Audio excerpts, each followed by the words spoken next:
Alternative Dig Talk. Real issues, real talk. Hey Teddy, have you noticed how little attention science and health issues get in the media? Totally, Edgar, yet science information is very important. Yeah, for sure. That's why the Health Journalists Network is here. How can they help? They are a group of journalists dedicated to advancing public understanding of healthcare issues through impactful reporting on health and science. Oh, really? Yes, they meet up every month with scientists and researchers, policymakers, and activists at the Science Media Cafes. They then relay what they discuss to the public. Does that benefit us? Oh yes, very much so. This helps with health and science literacy for a healthy Ugandan society. Okay. I love getting informed about science and health issues. Health information makes all the difference between life and death. I'll look them up and engage them. That's great. They are based all over the country. Oh, okay. That's interesting, and they should be making real impact. They are empowering health communities through journalism.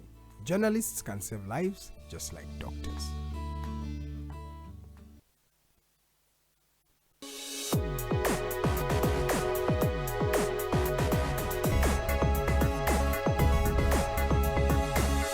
The Alternative Dig Talk. Real issues, real talk.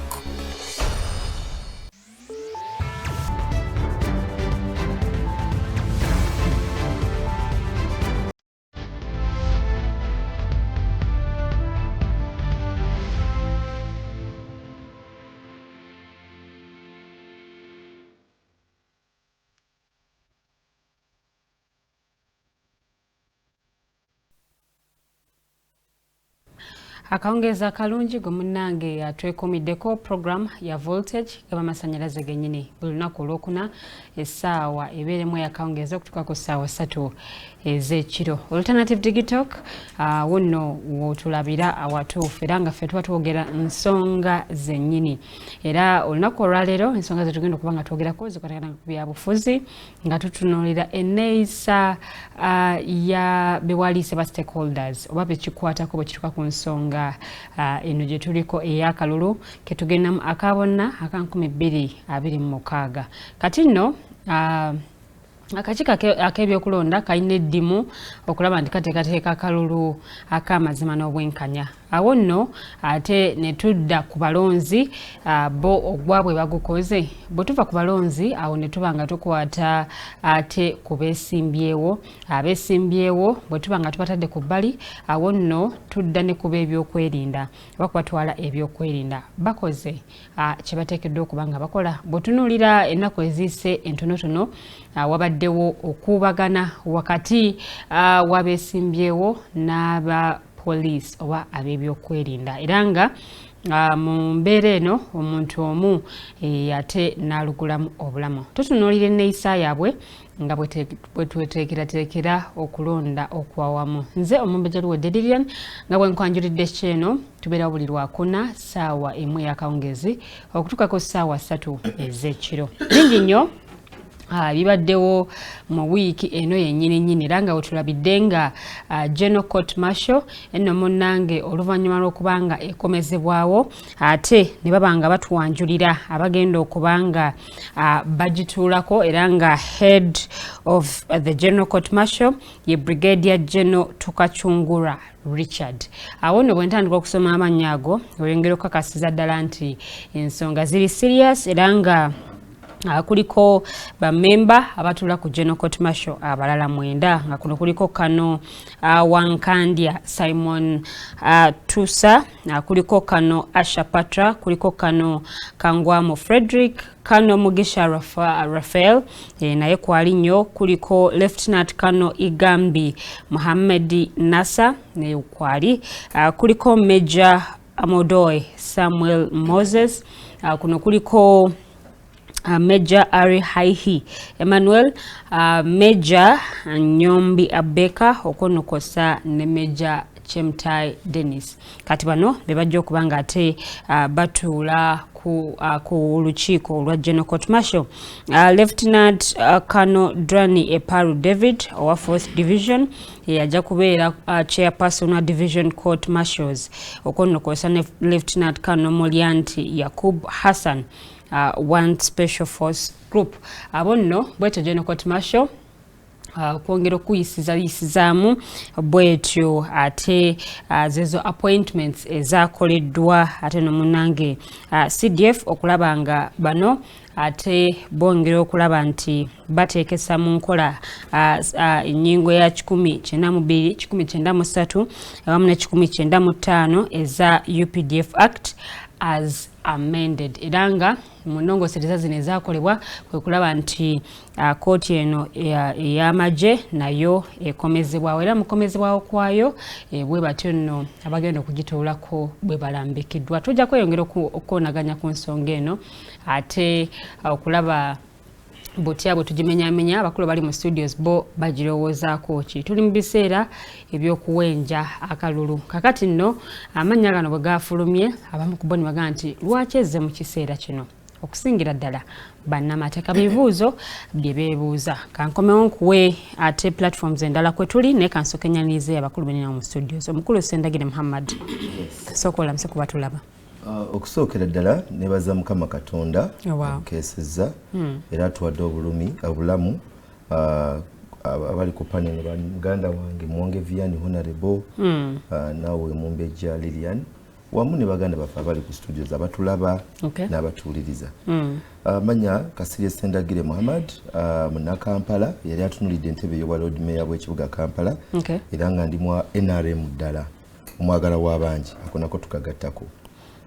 Mchalilian nze njagala nsooke nsaasire abantu baffe bannakibuga abafunye emirire egy'enjawulo n'okusingira ddala mu weekend ab'e Nakasero abaafuna omuliro ogwayokya ebintu byabwe tubasaasira nga obulumi bwaffe okusingira ddala tebuli ku KCCA yokka wabula buli ne ku Uganda Police nti bannange Uganda Police wabeerawo issue yonna nga yeetaagisa fire okubeera nga egenda mu kitundu Uganda 20th century tutuse ku level eyokubanga ne ambulance zino okubeerako but it's so bad okulaba nti no fire ekimotoka kya fire ojja kirabanga kidduka emisinde ninga tekiriko wadde any single ambulance ekiriko emabega kigenze kyokka nga tete era mu actual sense tewabanga wano plan eya ambulance mawanga amalala wabeerawo department number nga ya ambulance specifically era nga ambulance department eyo webanga teyina yadde mbogamba nti twetaaga ambulance 5 10 nga ubagamba ekigwa kitalaze if just in case of any incident those ambulances will be there even sometimes more okay and they are paid according to the work done at the site okay so it is so unfortunate that we've seen scenarios happening ebintu nga bibeerawo ate nga tusirika naffe then era njagala nsanyukireko abantu baffe n'okusinga ddala bali mu mbeera y'ebyobufuzi nga bwe bakibala nga bwekitibwe kitambula kati nga aba NRM njagala nsanyukire president wange President Kaguta Museveni wamu n'aba NRM bonna manyi abantu bagawulira abadde kasese yes abantu tebakyalina biboogera abantu tebakyalina bibagamba amaanyi bagawulira protecting the game kifuza protecting the game weewaawo oyo nno ye mukulu Sendagire Muhammad kansokenyanirize omukulu Vian Muwonge ate naye asooka atulamuse katubuulire n'akalulu butya bwe katambula ndoza tumaze ebbanga de sabbiiti nga 2 nga tetukubako birozo so sokolamuse kuba tulaba yanza nnyo neyanzige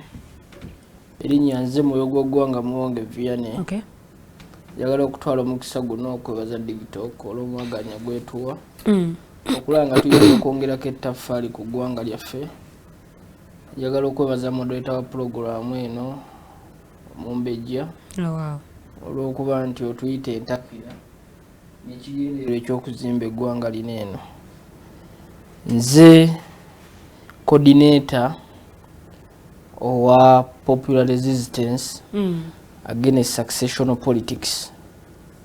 Popular Resistance against successional politics. Abavubuka ab'enjawulo mu Uganda waneeno twegattidde wamu ne tukola ekisinde ekyo n'ekigendererwa eky'okuyimiriza abantu okusikira woofiisi twatandise coordinatinga n'abantu abalala abatali wano naddala mu ggwanga nga Cameroon. Twatandise okukwatagana n'abantu okuva mu Equatorial Guinea.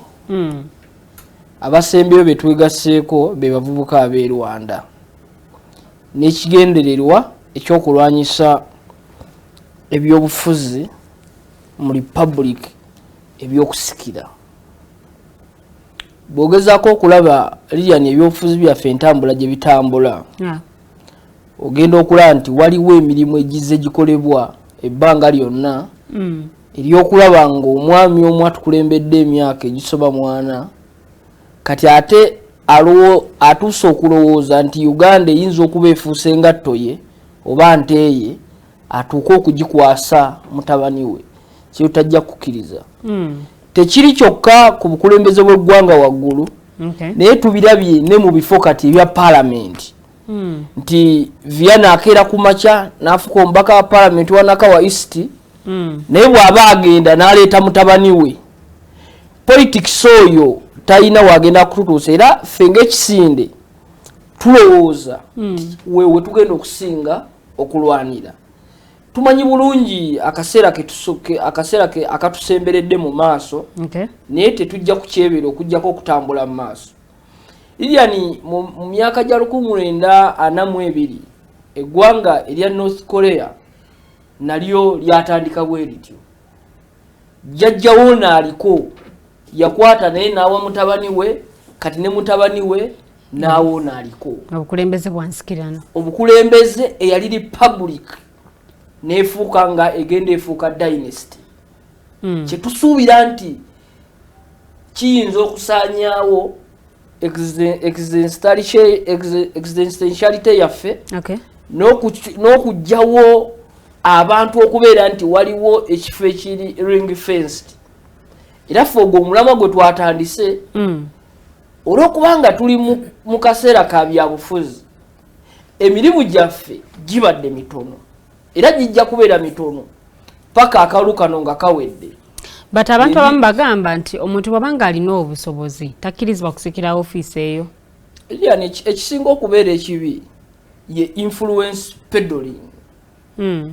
Oli kwe kujjayo ag'omu buto, oli kwe kukozesa ssente y'eggwanga at the expense ye okuyisaawo ebibye.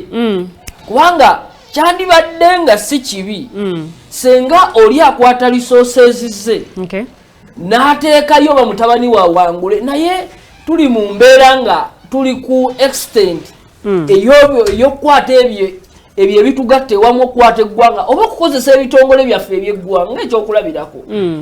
Omuntu okeera ku makya okukozesa ekitongole ekya UPDF, Lilian kyalinamu emigabo n'essendagire, naye omuntu omu akikozesa olw'ebigendererwa bye. Kyovula batugamba era nga tujjukiza mwami Museveni nti senga ebadde engatto, kubanga ffe tetugaanangako abaagala okusikira mwami Museveni, okusikira embuzi ze, okusikira ente ze. Neffe tuli nte ze, nti ayinza ate ne time ti okulowooza nti ffe anaaba atuwa omusika anaasobola otukola ki, anaasobola otukulembera. Kubanga tetusobola kukkiriza ebadde Republic okufuuka dynasty. Ebyo tetujja kubikkiriza. Mwina ebibiina by'ebyobufuzi byonna ebibegaseko mu nteekateeka eno. Nga bwe nkugambye nti ebibiina by'obufuzi bikyali busy. Nga naffe egimu we tugikola. Naye kubanga n'abantu betukwatagana kati nabo abasinga kati ojja kutunuulira nze Vianney nga n'ekibiina kyendimu, obanga nalina ekibiina kyendimu, ate ogenda sanga n'abamu nga bali mu bibiina ebyaki ebyenjawulo. Tulina n'abeetuwegasseeko nga balimu nga bavamu emyalo emu. Naye nga nabo bawakanya ey'ensonga eya politics owa succession. Era mwe muva ekibiina kyaffe ekipya ekya popular resistance against successional politics. Njagala kwebaza olunaku olwaleero mbaddeko mu Kamwanyi. Nfunye essanyu kubanga bwe ntuuse eyo mulimu abantu abamu abadde bandaba wano n'abandaba ku mikutu emirala. Ng'olutalo lwe nayogera siruvangako kubanga okuva ku ntandikwa nakuga nti Nakawa deserves better nega nti Nakawa eyina abaana baayo era Nakawa eyina abakoze eki abawangaliddemu ntuuse n'okubanga abantu abamu baali babiwulira nebatuga nti bituddiremuko naye ng'omanya abalonzi baffe kye bakusaba yabiwulira neeno bimuddiramuko netwala eddakiika 5 nemutemeratemeramu naye ate era bwenvudde nnako omukutu gwembadde ate bwenvudde mu meeting esembyeyo ebadde yabasuubuzaawo ebugoloobi naye tuli basanyufu twagala okwebaza bannaffe abavuddeyo okutuyamba mu ngeri zonna ez'enjawulo tulina bannaffe abavuddeyo ne batuwa ebipande ebinene bitulesa abaana batimba n'okuddugaza tubebaza era olunaku olweggulo nabadde mu constituency yo nga mpita ayita neetoolooza amaaso nnoonya ekipande kya mukulu Muwonge Vian alisi Mwami Mayanja nalabyeyo ebipande nga nnoonya ebipande byo ebipande wali wabikweka ebipande byali wenali nsuubira okusanga ebipande ebyo ng'ate sibirabawo neewunaganyamu ebipande byalimu naye byajja ebimu bijjibwayo ate n'ebirala nga bikyaliko obubonero obwali obweri gye twava nga tetunateekamu bifaananyi byaffe ebiraga akabonero kaffe emmeeza akasensedde abakyala abakyala bebasinza okukategeera nabeera eddoboozi lyabwe abakyala bakategedde kubanga kati waliwo ensonga lwaki tufuluma ne tugenda okufuluma ne tukujja tumaliriza ensonga z'okukameeza wunzika ensongayo nzire wa mukulu Mayanja era nina ne bwe nnabadde ne ngamba abantu ka vidiyo katambudde ne nga nti abaagalana mulekerawo okuyombagana munno bw'abaako akatini kakusobezza ne bwoba onyiiza nnyo atisite kakusanga ng'oyimiridde ku mmeeza kabeere kabonero ak'okuyimira ku mmeeza mukulu Mayanja nange nakomyewo oweewange nga kano kawulirize kuba akakulu nakomyewo obudde bwe ntatera kukomawo naye bwe yagguddewo najja nayimirira ku mmeeza ningamba naye ebintu nga byonoonese ne muga defiance weeri bwabali balonzi bembanga abasigu naye mulonzi ku mmeeza ngo jja gyonoona naye mulonzi mukulu Mayanja nkwaniriza nnyo akawungezi k'olunaku olwaleero sookulamisa kuba tolaba neyanziza byansusso nate okubeerako mu studio za Digtalk abakulu nsanyusa okubalaba Honorable Vian ne mwami Lord Mayor Sendagire nzojja kubeera Lord Mayor wange si nsonga kubanga ekikulu si byavaamu wabula ekikulu kyekyo kiki kye wali ogezaako okutugamba ate nga to a certain extent wali olina by'otugamba njagala okwebaza ekyenjawulo management ya Digtalk olw'okutuwa platform eno sirina kubuusabuusa enzimbye ebitagambika mbadde ntambula mu campaigns zange nensanga abantu nze besirabangako besimanyi naye nga bafollowing ebintu bino nebanga tukulaba ngo yatika n'abasajja TV esangibwawa lwaki sigiraba kwene eyange eyawaka nemugamba ebintu byaki bya digital technology era ne bangamba tukomyewo campaign ya President Museveni okuta Facebook yaffe abaana bandibadde ate eno sho singa y'amaanyi nnyo singa access to Facebook yali eri open nga boolaba WhatsApp naye olunaku olwaleero UCC egambye nti ne bw'obanga okozesa VPN because bamanyi nti kati abantu bakozesa Facebook through VPN so ne bw'obanga okozesa VPN bwe banaabanga olina ky'okoze kyonna bajja kukunoonyayo gy'oli. No, we are not talking about okukozesa apps zino mu ngeri eyamenya amateeka naye tetwagala tuddire abamenyi b'amateeka ab'olubatu ng'abaali beeyambisa goni platforms zino okutundirako culture ziri evil abo tubavumirira ne sekuvumirira but I am thinking about omuvubuka oyo that social entrepreneur yatandikawo ka business marketinga talina no na capital ye alina simu ye ajja ku dduuka lyo otunda ngoye n'akuba ebifaananyi mu ngeri eri attractive n'azispicinga n'aziwa voice over at the end of the day you make a sale naye n'omwayo ka commission abo nze benjogerera nze ndowooza mu social media platforms Facebook is still my biggest platform mbeera nzukukira ku Facebook apps endala zirina limitation ate nze ndi wa mugambo gwange mungi so njagala okuba enduulu eri Uganda Communication Commission nti muve mu busongasonga bw'amasuuka gaseerera. Mbadde njagala kusala ente naye entunuulidde n'enkwatibwa ekisa. Mukimanyi bulungi nti muzimu ku manifesto proposals za 2021 mwalimu infrastructure including the internet. Kati ate ebikozesa internet ate bye mutaddeko unjustifiable censorship. Ebyo ebintu ndowooza nabyo tusaana tugikomyewo nga campaign and nsabayo show nga tugenda kubeera ne representative okuva mu UCC.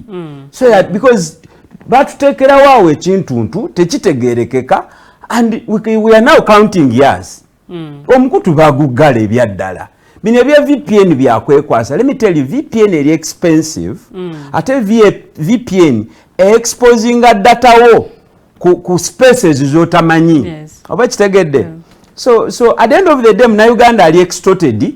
Naye lwansonga nti tuli desperate okufuna access. Njagala okwebaza mwe abalwanyi okulaba nti platform ene ekola ki esigalawo. Mwebale nnyo okutumenyera mu nsonga, mwebale nnyo okutuleetera abantu ab'ensonga, mwebale nnyo okutuwa highlights kuba mujja ne mukwata embozi yaffe ne mugitemamu bu clips ne butule ate ne tubuzaayo mu debate.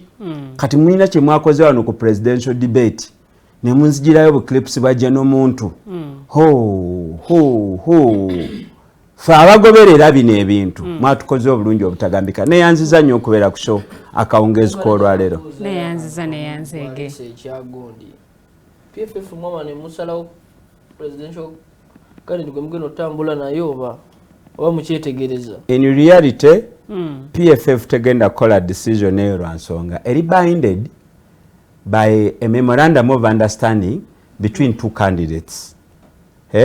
Naye ezimu ku terms za memorandum of understanding eyo parties ebbiri party eri critical yakyabandoning era ndi wa mukisa tuba twabaddewa twabadde jo ku mukutu omulala omukyala Nalusiba naga nti yalaba General Gligori Mugisha muntu ku kitebe kya NUP n'alaba Kiza Besigye ne Berias Lukwago abo bonna we bayimirira Katuuti bagamba Kyagulanyi tuffe tetugenda kusimbawo muntu ku bwa president because tukulaba nti oyina ekyenjawulo kyokola ki naye twagala naawe owekomitinge ku butebwe tugenda okustreamlininga this cause of a united force of change paka wansi. Now sokolinde to our disappointment nti NUP again yava mu nteesaganya ezo ng'etugamba egenze kwetegereza bya primaries na structures zaabo. Ebiseera ebyo bavyani bali basajja bakambwe ennyo nga wabeera ne beret ku mutwe bw'obanga toyimiridde bulungi akuyisaamu eggaali. Kachanga bamala primaries zaabwe tebaddanga mu negotiations zino. Era omukulu Joel Ssenyonyi yagamba kiri kikeerezi. Byogera boolekera nominations za president. Kati nze njagala Joel Ssenyonyi mwanukuza ebigambo bya Gligori Mugisha muntu. Because akalulu beruli lutalo lulina stages nyingi mulimu battles nyingi. Naye no Mugisha muntu yakiwolereza naga nti abakulu baika batuuka ne bafuuka busy. Not quite. Nebalemererwa okulaba nti kati liryanirabayo waliwo tactical errors eziri mu kalulu kano nga zibadde zituwa a wonderful opportunity nga opposition. Abantu abamu okubasiba emigulu n'amakono baterere. Abasajja bagenze ne bakuba abantu kibooko. Tugenda kutuuka wa. Nirindako kano kakulu. Nze nali ndowooza nti that was an opportunity for a person of Joel Ssenyonyi's caliber. Okudduka emisinde anoonye be kikwatako tukole joint statement na action. Okiwulira? For me that is what I thought bye birungo ebiri mu protest vote. Tetusobola kuleka baana b'abantu nga babakuba emigo netugenda netukubala endala ne bakuba netukubala endala ne bakuba tubanga ba conspirator mu kukuba. Abutonoliza electoral commission. It is okay. Lilian twayingira mu kazannyo kano nga tumanyi be tuvuganya nabo n'enkola yaabwe tekyukanga mu kuva mu 9 mu 6. Naye mukulu tugenda tukawo kubaganya ebirowoozo. Yesebo. Muganda wanga atugambye waliwo memorandum gye baatuulamu abantu bameka. Naye waliwo latest memorandum gye mwakkanyako ne ANT.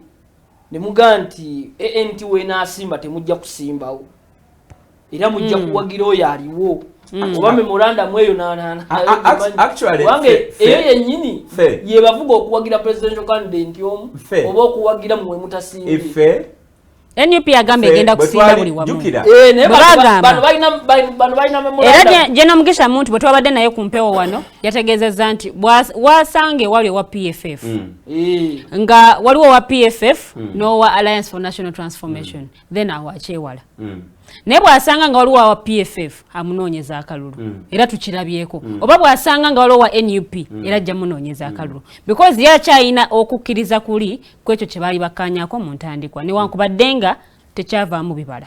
Omanyi Lilian, tulina experience mu mikago egifaanana bwe gityo.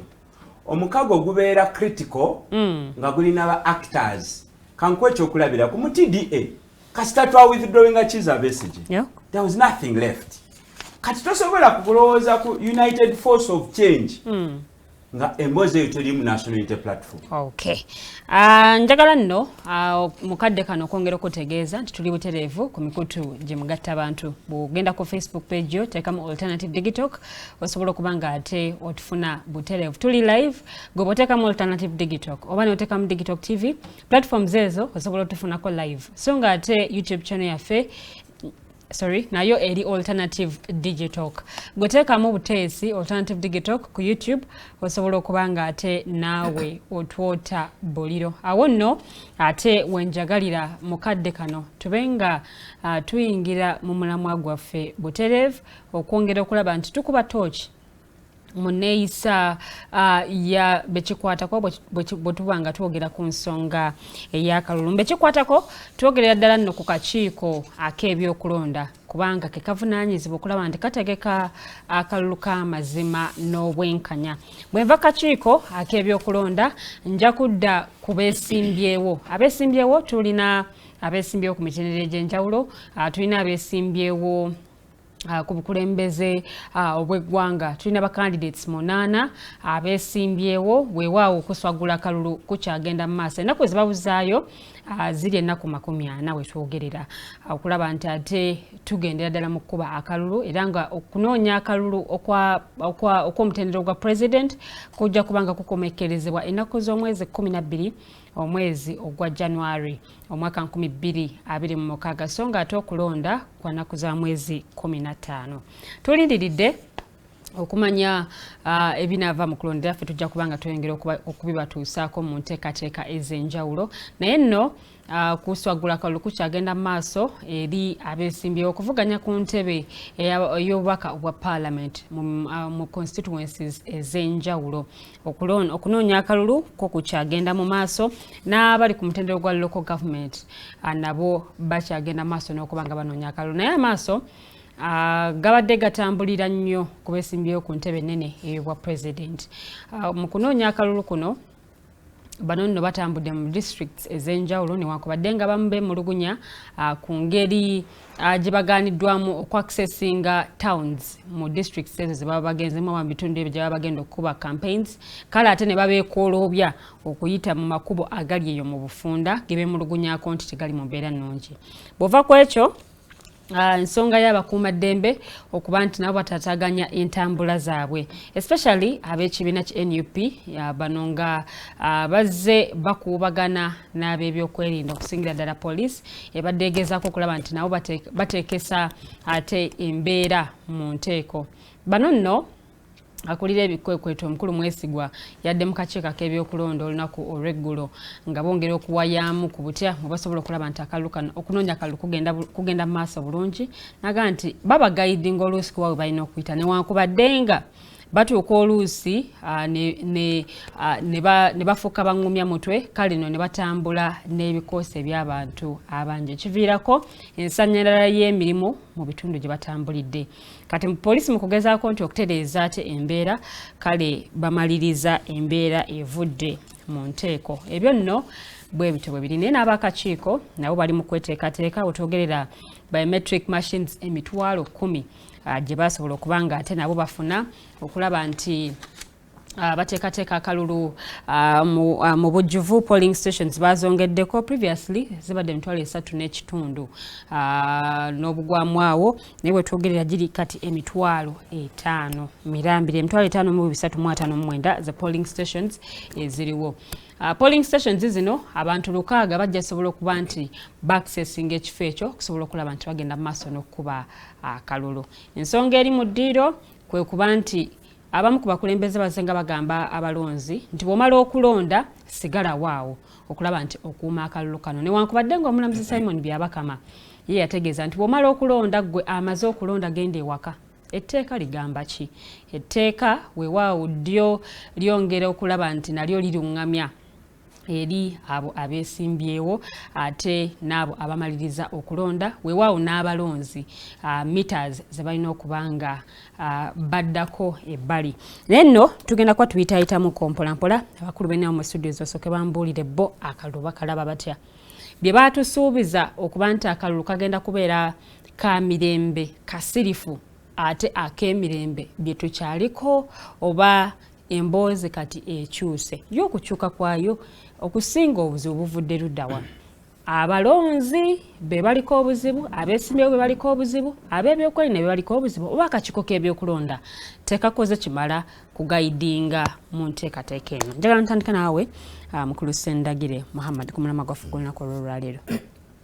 Yes, okusookera ddala njagala okusanyukira ko bannayuganda okuba nti guno omulundi baagadde eggwanga lyabwe ate balaze nti balina interest mu mbeera y'okulonda abakulembeze baabwe respective obuntu oba wa NRM oba si wa NRM.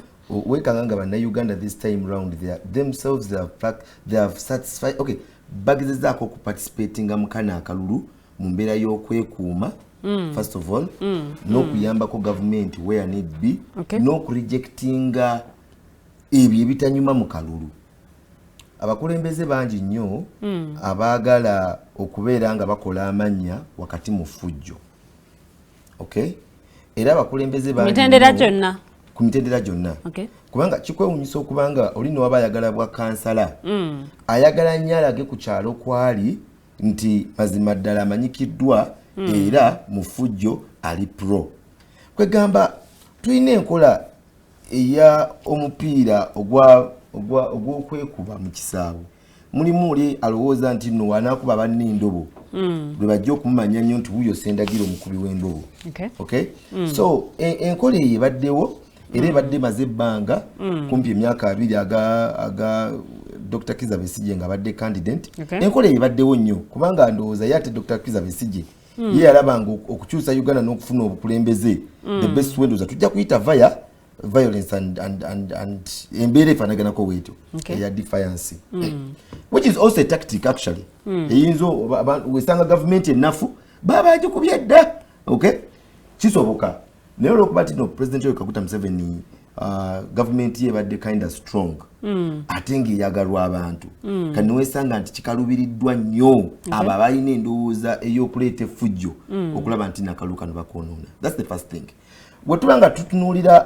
Bwetuba tuweeyinga akalulu n'entambula yaako tetukaweeyingira waweza avugidde tegeeza emiggo wabula tusooka ne tukatunuulira on a larger scale countrywide nti mu northern wing akalulu bacandidates babadde mu northern wing abasinga naddala babasinga okuba ab'amaanyi katugambe nga President Kaguta Museveni ne Mwami Kyagulanyi webabaddeyo mirerembe ki gye tuwuliddeyo ompulira webadde mu eastern side kiki ekibaddeyo nze kati nga Kasirye Sendagire Muhammad mpulira buwulizi bubi okubanga emirerembe n'ebizibu n'okuba abaana b'abantu kubeera nnyo ate mu central region.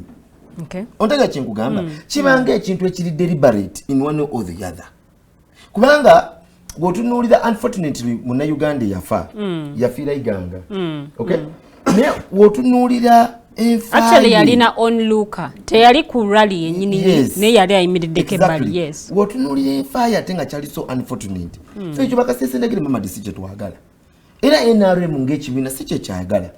NRM yo ebirivingira mu ddembe ly'omuntu era ebirivingira mu muntu okulonda candidate gwayagala ngambye gwayagala. NRM teforcinga muntu kulonda kulonda je nisina muntu gwesobola kuforcinga nti nondolo kubanga ndisenda giriwo fe NRM tulowooza nti no giving out your idea people may choose that to select you as their leader that's why nze mbera nyo ne mwami Mayanja nembera nyo ne mwami Vieni okay lwakubanga ekibinja tekinzikiriza nene mbasiima entegeera yaabwe kati kitegeeza oba olyawo singa sali mu NRM it would be obvious for me to take them as leaders era still mwami Mayanja waba ayiseemu ne mwami Vieni singa baba ayiseemu NRM fe tetugamba kulwana nabo fe NRM tugamba kolagana nabo kubanga kyetutunuulira ekinene ye development yensi ye security yensi ye East Africa ye Africa as a region onteka kyenkugamba so akaluwo okatunulira mu larger scale ojja kwesanga nga so far right now patenge ya NRM ekoze omulimu omulungi kubanga ebimu ku byali bisinga okudistracting obululu in the past ye disorganization oy'abantu okugenda ngo wa president abasinga nga tebatunulira bululu wabula nga batunulira kulya notunulira ba RDC mu kiseera kyakalunga kanatera okutuuka nga ye lwalowooza okusika ekikomera mu makage okay notunulira bebi ba DPC mu kiseera ky'okulonda nga balowooza okuzimba apartment ze bali batayina so omulundi guno NRM yetegereza nyera njagala okwebaza mwami Richard Todongo these are Ugandans that are not mentioned and seen but that they're doing a lot the peace that you are seeing they are men ababadde ne sleepless nights nga bazirowoozako even before ontegeera nti guno omulundi sente mu kalulu kuŋŋamba kusaidia fe ya NRM n'engeri gye zeyandolingiddwa n'engeri akalulu gye katambula abakirowooza bulungi waliwo omukyala bamuyita Barbara Nekesa sente tebakyazigaba sente bazigaba no sente zikola ekyo kizirina okukola ekituufu for example Silk Events wabanga agenda kututeekerayo ebyuma Silk Events kafune sente agenda tekeyo ebyuma ne waliwo videos ezizenga ziraga abantu nga bagamba nti okugenda ku rallies zino baweebwa sente no tekiriyo ekyo njagala kikakasa nti tekiriyo abantu bagenda mu rallies mama miliyoni z'abantu bonna abali awo kyogamba bonna baba baweereddwa sente okujjako ng'oli abadde for example oba kansala mu kitundu president wagenda ogenda nga maybe naye alina interest eyokuleba okulabikako nti nayina amaanyi ye nakuŋŋaanya banawaya akasente okusharinga president ekyo kibeera ku individual level tekibeera ku party level so tebakulimba nti no NRM ebadde yina sente zesprashinga that is one ekyo kikulu nnyo okukitegeera era ojja kwekanga nga kale sente singa beba zaafuluma eri mu primaries guno omulundi olina gwolabye ateekamu sente olina gwolabye people that are splashing money ontegeera ebintu bwotunuulira atmosphere ezibadde nga disorganizing obululu one mubaddengamu nnyo foreign powers kubanga akalulu bwe tukayingiramu mubeeramu abazungu abalina companies ennene okay abanoonya Mayanja ayogera obulungi abanoonya Vieni ayogera obulungi ku nsonga y'okubeera nga objectinga ne government kwamba tagikiririzaamu oba awulira nga tayali agadde kukkiriza mu government ebintu bye byekola naye amawanga ag'enjawulo gasindika by election observers kyengezaako kulaga nti mu Africa si mu Uganda mukka mu Africa tukimanyi ffenna there are foreign powers there are rich men outside there abatayagala peace and abagala nnyo distractinga peace eno era nga wakati mu kudistracting ate bwe bagenda mu government eyamanyi ne banegotiatinga nayo kubanga bakola obuvuyo abantu ne bagenda ku street abantu ne batta abaana baabwe eno ne basiba abantu bo ne bagenda ne banegotiatinga ne government nti oba toyagala kuvaako ogenda kutuwa amafuta oba toyagala kuvaako zabba agenda kufulumira freight weight oba toyagala kuvaako policies ne bazikolera mu kiseera ekyo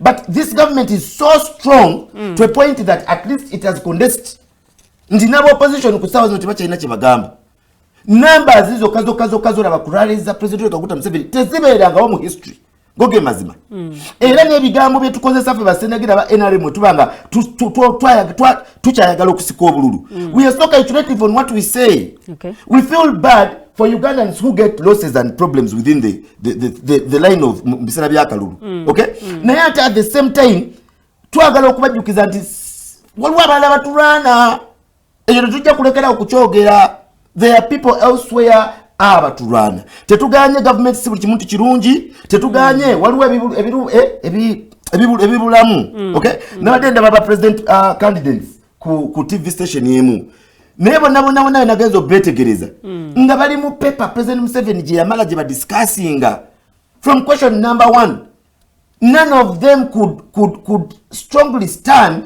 and speak Uganda minus the mistakes made by President Museveni. Nete yabadde mu debate. Yes, yabadde mu nekyengezako kugamba nti actually his absence made more news n'okusinga osigaye yabaddewo. From the first candidate gwe bawadde okwogera to the last candidate babadde bawa profile yaabwe. People were giving as if it was a school debate. You get? Okay. People were busy giving nasomera chinisimanya nasomera mbanani nasomera eno mbaseka nasomera people were none of them spoke Uganda. Waliwo ka video akabadde katambula ku mikutu gye mugatta abantu nga kalaga emmotoka eya police nga esaabaza abagambibwa okubeera abawagizi b'ekibiina kya NRM actually nga bambadde ne t-shirts. Uganda police kitegeeza esobola okusaabaza owa FDC esobola okusaabaza owa PPF esobola PFF esobola okusaabaza owa muganda wange pate gyalimu empya eyakatuuka kubanga obuvunanyizibwa bwa Uganda Police obuvunanyizibwa the function of Uganda Police is to protect life, to maintain properties ompulira kyekugamba law and order n'okudetectinga crime. Bano baadde bagenda kola bumenyi bwa mateeka. Nti Munnayuganda yenna ali eyampuliriza. Bw'ogenda nga ku kyalo kw'oli nga tolina transport yakuzaayo wammwe. Noonya Uganda Police erina obuvunaanyizibwa okuwa emmotoka oba transport yakuzza ewammwe. Gwe mulimu gwa Uganda Police kyengezaako kugamba kukuuma ddembe. Tuli mu biseera bya kalulu. Ebiseera bya kalulu waliwo emmotoka ezaweebwa Bobi Wine okubeera nga azitambulirako. Ne mu mmotoka ezo emabega oluusi. Mmotoka zitya z'otegeeza? Ezirina okumukuuma. Nga candidate, presidential candidate. Yes. Era entitled to security okumukuuma.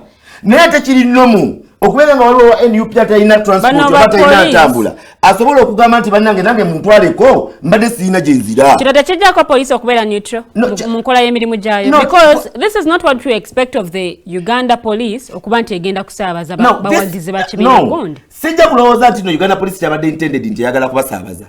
Because if it was like that, then emmotoka za government zonna zaalivudde ne tuziteeka mu rally. It wasn't intended. Kyekyo kyekugambye nti osanga bannayuganda babadde stranded we babadde. Osanga bannayuganda babadde stranded nga tebakyalina ka transport. But let's not say n'olwokubanga abantu babadde bambadde yero ne beeripa ku motoka ya polisi n'olwekyo baabo babasaabaza Uganda Police teri objective. No, ne baali badde ne red ne balinnya ku motoka za polisi still they will be Ugandans. Yeah. So if we are to discuss Ugandans who abalinya ku motoka ya polisi, it will not make a meaning. Tujja kuba ku busonga butono. Okay? To discuss ne ku basirikale abakuba abantu nga tebalina kubakuba. Era to discuss ne ku basirikale abakola ebikyamu kawukumi. Okay? Abali mu polisi naffe basendagire tugamba bo mbakwata. President Kaguta Museveni mu kalulu kaneno fena twamuwulira ne mwami Mayanja akakasa yamuwulira. Yali moroteyo we baserabidde. Nayogera ku ba UPDF abamubuzaabuzanga basindikiddwa kugenda kukola peace bo bagenda kubba nte kuziteeta kalwere kuzitunda. And those people were arrested. Era ensonga lwaki court martial yaliwo kubanga emisango w'ekyo gizo butajja openly mu public nate nga giyamba bannayuganda bali erudde eyo. So we as NRM we are still on that promise that we gave to Ugandans. One, if we talk about security, we are talking of security to keep them. If we talk about security, we are talking of security for them to develop like Mayanja, nga wali smart, nga wali clean, that is the security we give. When you talk about socio-economic transformation, that's the socio-economic transformation, we are transparent about it. I had to objective into NRM. Your PPF na ya akule. NNUP na ya akule. That is the part we are in. Neyanze mwami Sendagire Muhammad. Omukulu muwonge Vienna. Njagala nsaleyo nzirewo. Oli mukalulu wetwogerera era wesimbyewo okuvuganya ku mubaka owa Nakawa East mu Parliament. Have you encountered any challenge oba wafunyeko obuzibu bwonna obw'okubagana n'abakuumaddembe especially mu process y'okubanga onoonya akalulu? Neyanziza nnyo neyanzege ndi wa mukisa nti mirundi gye tutambudde tukoze ddo tuddo tukoze byabufuzi bya munda tetufulumyeko eno bweru tetusanze buzibu bwonna nabya bakwerinda naye tekitegeeza nti bwe tuba tetubusanza bala tebabusanga usanga abantu ab'enjawulo nga babusanga naye Lilian olunaku lumu nakugaa nti okubeera ng'oliwo NRM olina okuba nga olina obuvumu bungi. Oteekwa okuba nga olina n'obuvumu ne bw'oba olabye ekintu kya green n'ogamba ekyo kya yellow. Lilian, abantu bateekwa okumanya nti embeera mwe tuwangaalira abantu abali ebweru eyo batulaba. Ate ne vidiyo gy'okoze olunaku olwaleero bino bye muli okutukwata byenjogera bijja kubeerawo emyaka 2 emabega, myaka 3. Buli wenzijukira ebyo nga nti abaana bange baliwulira batya ebigambo bye nayogera ku olwo bye binkumaakuma ebimu n'embyerekereza ne bwe mba nga mbadde omuntu simwagala naye ne nti kanoonya amazima genjogera. Ekyamazima bw'otunuulira nze nakugamba wano ne nga nti akalo tekasobola kubeera peaceful. Kubanga bannakyemalira world over tebakola bintu nga biri peaceful. Bateeka okuteekawo fear. Ennyingo mwe basinga okweyambisa ya fear. Kuteekawo ne bwe kiba kyetaagisa ki. Olaba nti mu studio eno tulimu abantu bana. Naye nakyemalira nga ayagala okuteeka okutya mu bantu abatwetoolodde wano. Bayinza okutukima ne battalion namba. Ng'eri wano naye nga interest yaabwe yakumeekinga bali eri bantu abeetoolodde bamanye nti waliwo ebizibu ebiri wano eno. Kubanga liyanjagala twebuuze.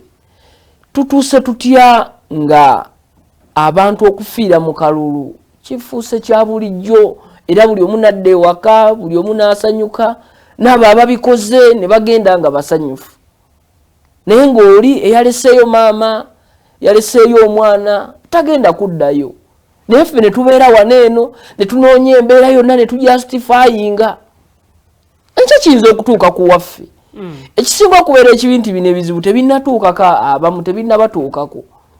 Abantu bwe banaagenda nga abantu bwe babafaako. Nina vidiyo emu gye nalaba liyalenga ne bakuba tear gas nga Mwami Kyagulanyi mukulembeze wa Nuupu nga olaba akyayina n'abantu be n'obudde tebunaera saa 12 ne bakuba tear gas nga waliwo omukyala mukadde. Nalina NRM ku LDM olw'omukaaga. Kyobula nze NRM bano mbawe ekitiibwa okutuuka mu mbeera ey'okwesiriwaza. Naga nti omukadde yaddani akima kikulaale. Ne mubuuza laale lutalo nti omukadde abadde agenze nti muntu talina kubeera mu lutalo. Lilian nalabako akaluka n'akakagwa aka America. Abaana ab'obuwala bagenda mu campaign ne Kakondo kubanga bagenze kuwuliriza ideas. Naye government eno kyetuleetedde etukoze obubi obutagambika. N'omuntu ng'abadde talina kyagamba abantu. Kubanga liya tubadde n'ababaka ba parliament abamu. Tubadde ne ba Lord Councillor, tubadde ne ba Councillor abamu nga tebalina nsonga ze bagamba abantu. Naye poliisi bwetandise okukola obuvuyo eno batambula bagamba abantu. Poliisi omulaba muri etukuba. Bibuuzi babeeramu adduka kuba tebakyasobola buuza ebibuuzo bye babuuzizza. Abalonzi kubanga gwoyinza okulowooza oteekawo okutya. Naye owo omwaganya munnabyabufuzi kunyukunya okuyitawo atandiyiseewo. Ebintu bino bwe binaagenda mu maaso kye nayagaddemu Lilian nayagadde Mwami Kyagulanyi kyatambuza ennaku zino. Naye ekibulamu njagala bamwetoolodde bakikoleko research nakyo bakyongeremu kubanga ekitusumbwa mu mawanga ga Afirika tetukola research amala. Atambudde ngayogera figures naddala bwatuuse wano mu Buganda. N'abawa figure amagye tuyina ameka ne poliisi tuyina emeka. Eyo ebadde sigino y'amaanyi nnyo. Ereetedde nayo komandi mu nnaku ez'emabega okutuula. Kikiri kye nakugamba bwe mubanga mugenda mu protest vote. Ebintu bino twandigenze okuyingira akalulu nga biri ku finger tips. Ng'abantu bagambe namba bweti kubanga nakyemalira bw'aba azanya kukuteekamu kutya. Okugema okutya kwe kunoonya waliwo omusajja edda yali musajja mulwanyi nga bamuyita Achilles yalwana entalo naye mu kulwana entalo nga tewaliiwo ayinza mumega naye buli muntu yenna era wewaava kye bayita Achilles heel nti buli muntu ne wabeera naggwa n'atya ayina ewantu nga bw'omukoonawo tawona nti Achilles heel maama we bwe yali amunaaza nga mwana muto eddagala lyemusiiga ayina paati wano lyataamusiiga era yamutta bagamba ye yategeera naye nga amaze okulwana entalo ezaali ez'enjawulo ke kaseera opposition investinge mu principle ya Achilles principle okunoonya nakyemalira waayina amaanyi era waayina obunafu bwe nalabye obunafu we buli mu kumanya figures ntuufu kubanga ebbanga lyonna nakyemalira ajja kukuga nti nina amagye emitwalo 2 kubanga akutiisaayo naye bw'okola risaaki emala n'omanya nti ayina amagye emitwalo 5 ayina abasirikale then information gy'owa abantu ebe batwala directly mu lutalo information eyo bw'ogita esobola okukomparinga mu M7 ogawait a moment tusobola okutuula kubanga waliwo eggwanga liyani oluvannyuma lw'emyaka 4 bwe tuba nga tuli igo mu Luganda bakiyita bati bwe tuba nga tuli mpungu ebbanga lyonna ery'emyaka 4 M7 bwe kuba kutuliisa abadde atuliisa mmere ya nkoko era ne tulowoozesa nti n'okubuuka tetusobola kubuuka nontantiiru nga tuganye emmere y'enkoko gye babadde batuwa empungu eno ejja kutegeera nti esobola okubuuka bwe tuba nga tubadde empologoma ebbanga lyonna M7 abadde atuwa mmese nga ze tulya mukulu muwonge bwe tuddako ku nsonga ya okubagana okubaddewo wakati wa enkambi emu ya NUP esimbyewo n'abakuumaddembe gwolowooza ani avaako kalumanywero ono ekisookera ddala nja kuga nti poliisi lwaki nkugamba nti poliisi njagala tutege kubanga nalabye oba walabye ekyabadde e Masaka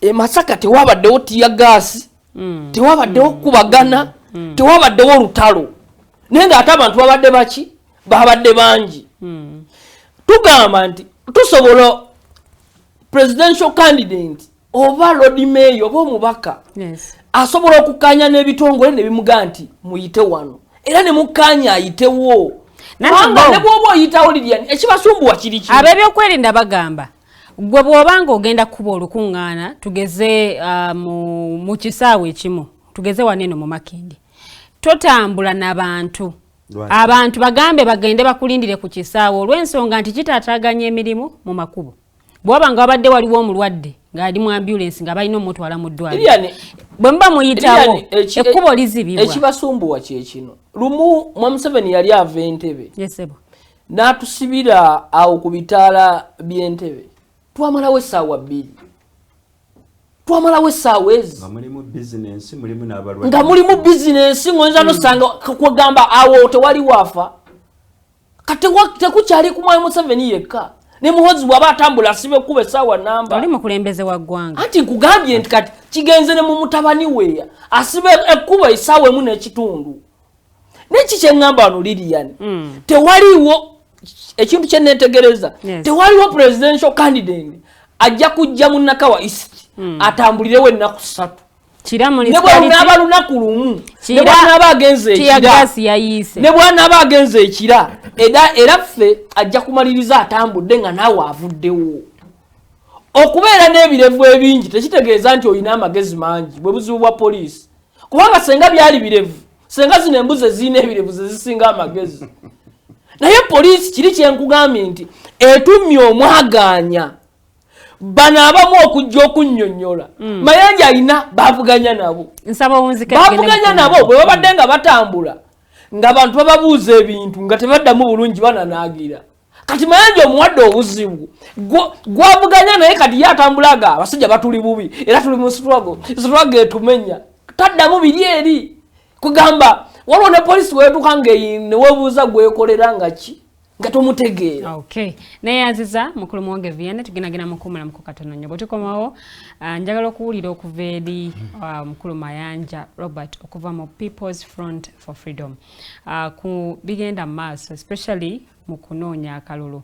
Eri abantu abamu balowooza nti kaluma nnyo era ono oluusi ava ku bagoberezi bano bagamba nti oba oliawo nabo bakuma omuliro mu mbeera y'okuba nti bawanyisiganya amayinja ate ne tiya gas. Awo nno njogera kuwanyisiganya amayinja n'ab'ebyokwerinda. Program ekyali ya Voltage. Bwe tukoma mu ssaawa yaffe ey'okubiri awo nno bwe tugenda okuba nga tutandikira. So teekayo comment yo, teekayo ebibuuzo, nja kuba nga ate mbisoma nga tukomyewo. Katuwumulemu temuvaawo.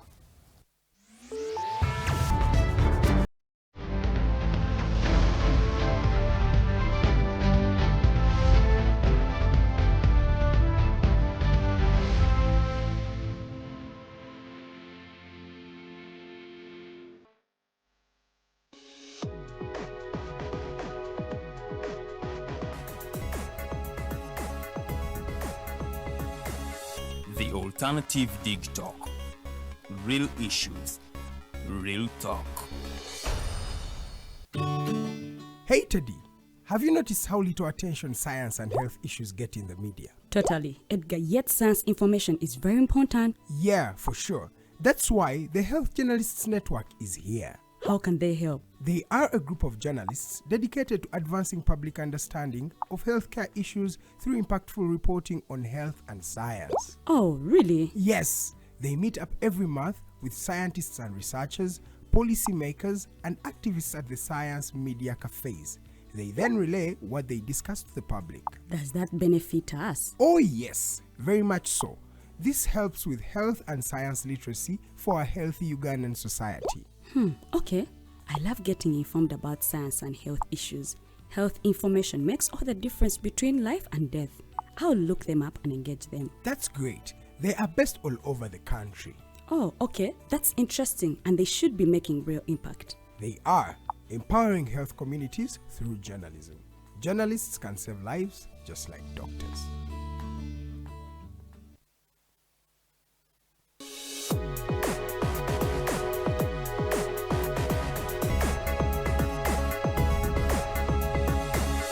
The Alternative Dig Talk.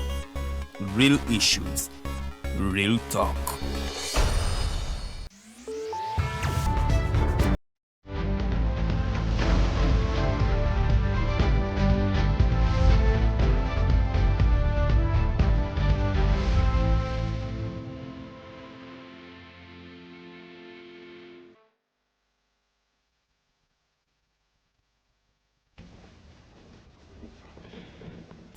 Kulikanya mukumulamu okwo gakyali masanyalaze gennyini. Nze Omumbeja Luwedde Lilian okutusako program olunaku olwaleero ntudde mu studios n'abakulu ab'enjawulo kuli Sendagire Muhammad okuva mu NRM giyite National Resistance Movement. Awo nno bwe nvaawo n'enzira ew'omukulu Vian Muwonge. Omukulu Muwonge ye nno yatutegeezezza nti ayina ekisinde ekijja oba oliawo kye baatongozza. Mwakitongoza mu butongole? Emikolo tujja kugikola mu maaso awo naye byonna byawedde. Tujja gikola nga tuvudde mu kalulu. Ekisinde kyammwe kyakulwanyisa bufuzi bwansikirano. Bwansikirano. Okay. Amaanyi nno we bagatadde awo. Awo nno nemba nga negatiddwako mukulu Mayanja Robert okuva mu People's Front for Freedom. Tutunuulira enneeyisa y'abannabyabufuzi oba abeesimbyewo. Tutunuulira abakakiiko ak'ebyokulonda okunnokosa n'abakuumaddembe. Ndooliito zino ze tuzze tulaba oba okukuubagana kuno kwe tuzze tulaba okwaviirako n'omuntu okuba ng'alugulamu obulamu. Kulagajjala kwani beesimbyewo kakiiko ka byakulonda oba ab'ebitongole ebikuumaddembe. Awo nno poliisi nayo mu bugitwalidde. Njagala oteekayo oba nkusaba oteekeyo endowoozayo ku Facebook page yaffe mu comment section. Ebibuuzo byo nja kuba nga ate mbisomera butereevu. Abatulaba Nasuna Tahia webale nnyo okuba nga ate naawe ogenda mu maaso n'okuba ng'olaba. Awo nno wensabira n'abalala ate mube nga mukola bwe mutyo. Kalinki kagabireko munno tube nga ate tutambulira mu mukulu Mayanja. mu kutegeka akalulu kano abantu ab'enjawulo be bayise ba stakeholders bakwatibwako nnyo ku nsonga eno. Mulimu akakiiko ak'ebyokulonda, tutunuulira abeesimbyewo, tutunuulira abalonzi, tutunuulira ebibiina by'ebyobufuzi, of course ne ba observers ab'enjawulo. Bwe tutandika campaigns zino bwe zitandika ojja kulesanga nti aba agents babeesimbyewo baba basaale nnyo, bitongole bikuumaddembe biba bisaale nnyo okulaba nti bakuuma butebenkevu n'akakiiko ak'ebyokulonda. Bino ebyanfoldinze mu nnaku zino entono ennyo ze twakakuba amabega bivudde ku ki? Because bwe twali tugenda mu kalulu, Minister wa Justice and Constitutional Affairs yatusuubiza akalulu akakkakamu akasirifu, ate nno munnange n'okuba nti tewagenda kubaawo kusagasagana kwonna. Olwaleero show ya leero kansooke njiweereze mukwano gwange bwe twasomera mu masomero geegamu, era ali mu kuvuganya kifo ky'obwa meeya bw'e Makindye. Abantu b'e Makindye Katonda oba mwamuwadde enguzi ali ku kaadi ki muli ba mukisa gombolola bwe kubanga kugenda kutuulako omwami Ismail Tabalamule. Si lwakuba nti ali mu kibiina kyange ekya PFF. Naye ne bwe yali mu Democratic Party na yonna gy'ayitidde. Mwami Ismail Tabalamule y'omu ku bantu be neegombye olwa conduct yaabwe mu bantu ate ne mu byobufuzi. Ekibuzo ky'otubuuziza Lilian kichallenginga naddala bw'ogezaako okubuildingira ku submission z'ensanze wano, bw'ogezaako okutunuulira ebintu ebirala. Lilian, after 2021 twakimanya nti tugenda kubeera n'akalulu again 2026. Buli munnayuganda n'atandika okuteekateeka. Buli muntu agenda okufiira mu kalulu ka 2026, buli muntu agenda okulemala, buli muntu agenda okufiirwa ekintu kye. Tusaba Allah subhanahu wa ta'ala ow'ekisa mugeyeena ku lunaku lwa kiyama mu misango gya omulamuzi by'abakama yongerako buli agenda okubonaabonera mu kalulu ka 2026. Kubanga ezimu ku qualifications za mwami by'abakama abaamulonda baalowooza nti olw'okuba nti judiciary ye handlinga last segment z'akalulu kyokka decision zaayo zibeera oba mu Luganda bakyogera batya ziba nzibu nnyo, because judiciary ina capacity okuvatanninga akalulu nega nti bimwakoze byadde byaki. Olwaleero ku bigambo bya mwami by'abakama byasembyeyo okwogera ebitali premised in the law, ke kabonera akalagwa n'omuzibe akakulaga how disorganized this election is. Kati omugezigezi omu yagamba ti bw'olemererwa okuteekateeka oteekateeka busambattuko. Sendagire totakinga comfort ti mu mambo kati waaliyo biriyo. Sendagire violence is not only kyo kye twalabye ng'omukadde bamusika embugo, ng'omwana omuvubuka anenkana emyaka akutte emundu afayalinze tiyagasi naye ng'akimanyi mu crowd mulimu nazaala we, mu crowd muyinza okuba mulimu mukoddomi we, mu crowd mulimu baganda be, naye mu kifo ekifunda ng'abantu bangi n'oteekawo panic eri unjustified. Lilian lindako tetuddamu nate okubaganya ebirowoozo ku procession, tetuddamu because tetwazze jjo. Lilian Muhoozi Kainerugaba ategese birthday Uganda yonna ng'asiba enguudo, and it was business as usual. Sendagire Kole yagira na musuuti n'atugamba no, security is gulugulu, security is very tight. Nebo babanga ba candidates babungamizibwa. I told you when ntandika submission yange ndikoze ndi sober, we had 5 years to prepare. 5 years to prepare. Lilian, akalulu kali so fundamental, kali so important to us that everything else can wait. Because business zebaliko bano zebatunyumiza za collapsinga as a result of akalulu k'ekinana akabeera mismanaged. Omuntu ali mu ambulance nga agenda ku accessinga ddwaliro bw'asanga nga ekkubo zibe nakugambye twakimanyira ffe bannakampala buli lunaku we lose about 6 working hours kubanga president's family eri ku luguudo ebyo bibozibozi babireeta kubanga kankubulireko Lilian ate kana akalulu kankoze ekintu akalulu kano kantwalidde ddala ne kandaga kubanga bulijjo bino ebintu mbyogerako naye nga sibikwatangako nga sibiyingirangamu nga simanyiwe ebiruma. Lilian, the worst thing General Yoweri Kaguta Museveni and his administration has done to this country kwe kubuguyaza abantu. Omuntu nawulira ekiwunya n'agamba naye ndowooza bikola bya muti naye ng'ekiwunya akola ki akimanyi. Lilian, lunaku tubadde nga tulaba President Museveni amanye ebivulu byakoze mu mwaka guno gw'okekololo waliwo okulonkinga album boda ezisoba mu 500 n'ab'ebigere n'ababandi wakingidde babadde nga batambula ne bayita nakasero baabo paka kololo. Kwolo business tezamatalinga kwolo tewaliwo mulwadde mu ambulance.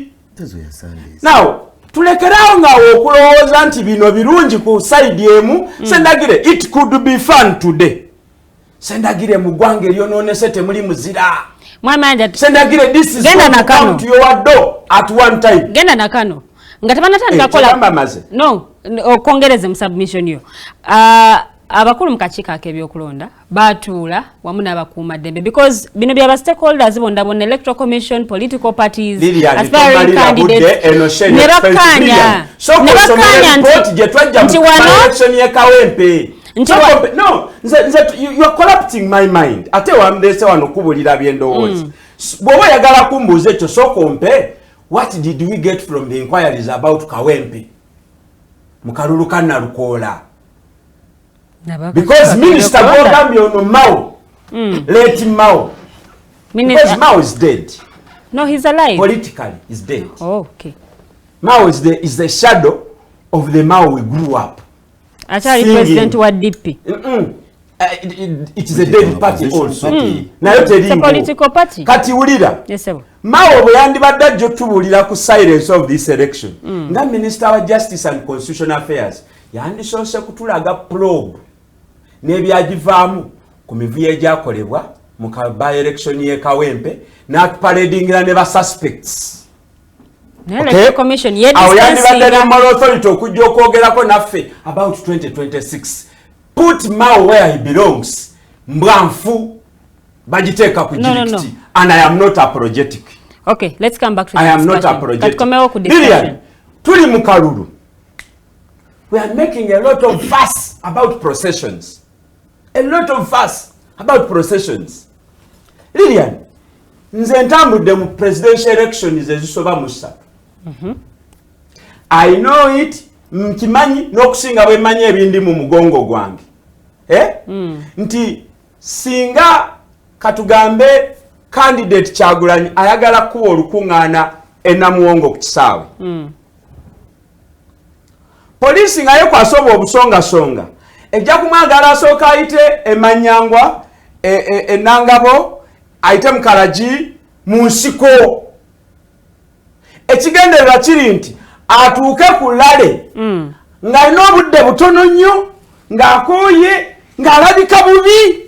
Because imagine omuntu akuga nti nkutwala mu Uganda empya naye ng'obukooko bumyufu nga yenna alinga akagologoosa alinga akakerebwe. It is deliberate. It is deliberate. Ekyo kye bakola kifaanagana ne kye bakola Kizza Besigye bwe yaba critiquing about NRM okuva ku mulamwa ne bamugaa yakwata omukazi. Bakitusomesa ku ssomero character assassination is a course unit mu byensoma. Ne Sendagira bimanyi kyova olaba asimayiringa. Naye mwami Sendagira ajja kugamba it is okay. Traka ya polisi Sendagire today onkoledde olunaku mukwano era ndowooza tahiyanna suuna yakulabye. So Lilian, nze saagala tudde ku bya procession kuba si bitandise leero mu kalulu k'ekinaana. Ate nakugambye nti bw'otunuulira constitution yaffe baali boogera kalulu k'ekinaana. Akalulu k'ekinaana President Museveni performed so miserably. Okay. Naye ya promisinga revenge eteeso. Lilian, when we are talking about violence mu kalulu tebitandise leero. Ekitongole kye bayita Kalangala Action Plan Unit kyali tekitambuza manifesto. Kyali kikubi kya miggo nga kiri state funded. Sendagira abyerabidde kubanga lino eggwanga ndakugamba balifugira Katuumu batuula ku Alexandria e Egypt ne balamula ebye Uganda. Ntegerekese. Buli bwe tubeera tugenda mu kalulu wabeerawo special recruitment yaba SPC. Okiwulira? Bwe twogedde bagambye nti abantu baprovokinga security. Lilian, njagala tuleete Google. Tubuuze buli kitongole kyonna kisobola tuyamba. What professional army, what professional security can be provoked by civilians? Nga bakanyugayo amayinja. Mogadishu bakanyuga bomu. Okay. Because tuleme kutunulira cases zino isolatively. Tugende nga tubigattagatta tujja kufuna the elephant in the room. Ntegerekese. Yes. Museveni yakyogera, he's a master of violence. President Museveni yalina option in 1980 to negotiate peace. President Museveni yali asobola okukozesa international platforms okuteeka government ya Uganda yali ewambye obuyinza bw'abantu. Ne bagiteekako sanctions, ne bagiteekako buli kintu. Nekola ki? Ne crackinga, neteekawo allowance. Okiwulira? President Museveni teyatawaana, teyakola yadde petition, yakwata emmundu n'agenda mu nsiko n'atta abantu. Oyo gwe tugamba eyakwasanga Kyagulanyi Arua. Kyagulanyi n'akanyuga ejjinja ku bulletproof car. Enkera ne batuparedingira emmundu ezaalwana Ssematalo owookubiri. Ne batugamba nti mu hoteri gye mmanyi obulungi Pacific Hotel Arua kubanga nange nagisulamu. Manyi security procedures nga bagenda okwaccommodatinga. Ne batugamba nti yaleese emmundu. Mubi nnyo. Kyagulanyi ayagala okutabangula emirembe. Kati sendagire kankubuulire President Museveni azanya bw'ati. President Museveni buli wetugenda mu kalulu. Akalulu akanoonyamu ekintu kimu kyokka. Anoonya abalina solid resistance. Bw'alayira alayira okuba crashing to the bone marrows. Yakikola e Luweero mu kinaana because Luweero yalonda DP overwhelmingly. Kyeyakola ya staging olutalo n'abakuba nakati batambula beeyogeza bokka. Wano juzi n'akitwala Kasese n'abakuba eteeso n'abakuba amambuka gasubmitinze gasarendalinze.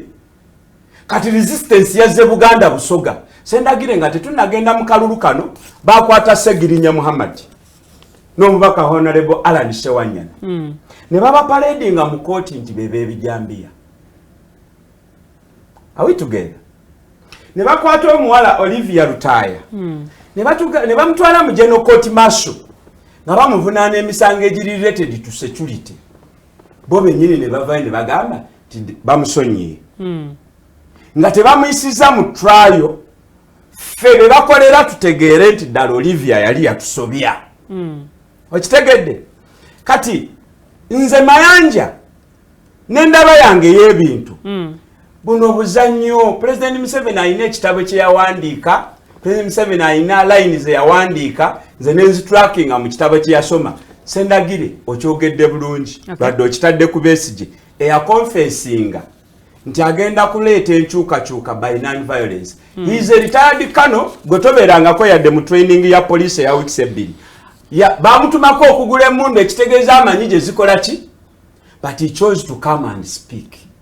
Museveni ataali musirikale bwe yafuna challenges n'akalulu ye teyayogera mboozi. Yagenda gye bazikola ki? Sendagire mulekerawo okulowooza nti bino ebintu tetubigoberera. Mulekerawo okulowooza nti mulina opportunity, mulina special rate ku Uganda unlike us. Maliriza na kano Lilian. Yes, in the interest of time. Lilian tuli mu kalulu kano nga ko kalabira ddala bakateekateeka kubaka akavuyo because tetumanyi register bwefaanana. Maliriza na kano nti ebitongole by'okwerinda bye bitutegekera akalulu kano Lilian. Ndi mu kalulu akachiko k'ebyokulonda kabivuddemu. Don't tell me twabagamba mu kalulu ka 2016 ne Tale Center eno gye bateeka erugogo eyo camouflage nga Mugisha muntu bwabyo bwe babimugamba. Akalulu ka 2016 bakabalira mu nyumba enaggulu. There is evidence to that. Yensonga lwaki Besigye bakola ki bamukwata nekino kye badde njagala okugusa mu constituency mwenoonya akalulu. Prison parish is part of my constituency. Okay. But it is also a barracks, a security facility. Bwe bali banominating abangamba genda onoonya akalulu mu prisons emutungo ebutabika ne muluka gwe bayita Luzira. Okay. Nefe abawangala okulinana prison tukimanyi nti prison tesalimbirwamu okujjako ng'oliwa NRM. Era candidate we NRM tanoonya kalulu atusanga tugubagubanidde mu bantu agamba ze byange mbimalira mu prison. Ababaka batambudde ne bagenda ku prison nga balina nomination forms. Nga baagala access ku balonzi abasoba omutwalo ogumu n'ekitundu abali mu barracks za prisoners. Barracks abasirikale ne family zaabwe gye basula wala nnyo ne komera. Okitegedde? Naye tukimanyi tetukkirizibwa. Nanga atudde wano nawandikira chairman w'Electoral Commission ku nsonga y'emu. Nga nsinziira ku experience gye nalimu mu 2021 kubeera nali mu kalulu mu kifo kyekimu. N'olwaleero tebanzirangamu. So tugenda mu kalulu tumaze omwezi ogusooka gwa campaign. Mu road map gye batukolera because eno road map mu harmonized campaign program gye batukolera because eno yo Electoral Commission yagituwa batuyita tusubmitting campaign programs zaffe. Bwe twatuuka eri baziteeka mu kasana nga tugenda kukola empya tugenda gikolera wano. Nina ennaku ze nina okumala ennaku nga 4 ze nina okumala mu prison parish. Nkitegere? Era nga ngezaako okutajetinga abalonzi abasoba mu 1000 mu 1500 okusinziira akalulu kaggwa. Naye sikkirizibwa yadde okutimbayo ekipande. Yadde okubeera n'olukiiko mu bakyala nga tweggalidde mu nnyumba tekikkirizibwa. Kati awo tunenyani. Neyanziza. Tunenyani. Neyanziza. Era akalulu ako okasuubira nze candidate akalimu okwogerako bitya nga abalina okunnonda ate tebakkirizibwa kundaba. Mwami Sendagire njagala nzirewa akalulu katandise okubeeramu abaana n'ebyana. Ekyokubiri abakuumaddembe bwe baba nga beeyisiza bwe bati era enneeyisa eno bwe tugirabako kati should we say nti bye tulaba kati bye bipredictinga binaabeerawo mu mwezi ogwa January? Okusookera ddala njagala okugumya muganda wange Mwami Mayanja aleme kweraliikirira nnyo ku parish eya prisons kubanga nze Sendagire nali neetiise Kampala yonna mu byalo ebisukka more than 800 villages. Era nga parish mwali awo Butabika, prison Luzira nzimanyi bulungi nnyo. Naye kikwewuunyisa si kituufu kyayogedde nti nno abagenda mu prisons baba NRM kubanga mu parish ezo zonna kikwewuunyisa nti Butabika, Luzira waneeno bwe nasinga okufuna obululu saate ng'eyo okusinziira ku data form waliwo ebyankuba waliwo binasobola okukola n'ekirala abalulu yakajja watekajja mu prisons. N'ekirala kyenjagala okugumya Mwami Mayanja abantu ba prisons bali ku digital ku ssaawa zino era bamulaba bulungi nnyo. Saagala yeeraliikirire babadde bamulaba ku mikutu egy'enjawulo era eggwanga limumanyi.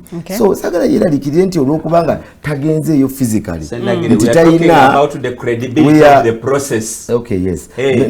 ze sifa ku kuwangula buwanguzi because choino okumanya lwaki nze kinkwatako eno local government eno we to discussing the service delivery.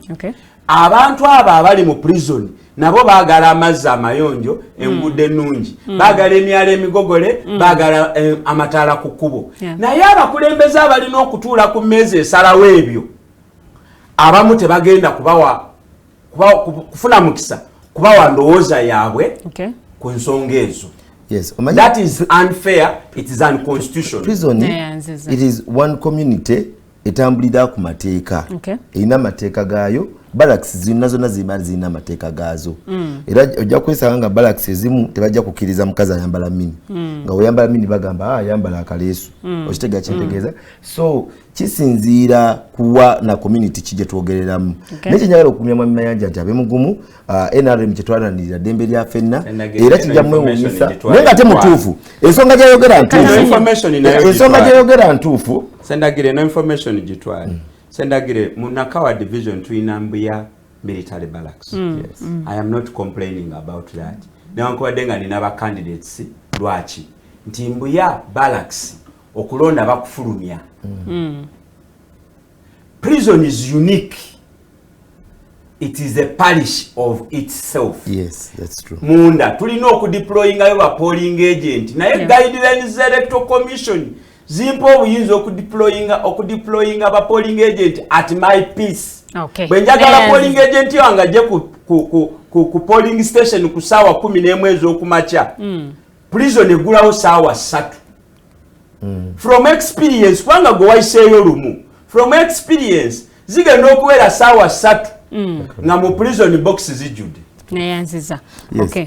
Kale wetutunuulira ensonga ezigenda mu maaso mu ggwanga neya security kino Lilian sijja ku kyemoleramu only that Mwami Mayanja abadde ayogera President Museveni frustration gye yafuna mu 1998 naye ate era njagala okujjukiza Mwami Mayanja nti President Museveni yawa omukisa aba presidents abalala okubeerawo nga tannajja otherwise we yalirwanye n'asinga we yalitute entebe naye yali mu negotiation nakkiriza akole wamu n'abakulembeze abalala bali baze naye unfortunately abakulembeze abo baali baawukana mu ndowooza okusinziira ku big plan eyaliwo ey'oku transforminga Uganda oba oli awo kyekyamusindiikiriza mu 1986 okubeera nga at least afuna Uganda oba agifuna mu mwezi ogwa was it January 24th nafuna obukulembeze buno paka lunaku lwaleero so Mwami Mayanja njagala okumugumya nti nno ekisooka obukulembeze okubutwala tekuba kuseka President Kaguta Museveni mu mbeera gye yafuniramu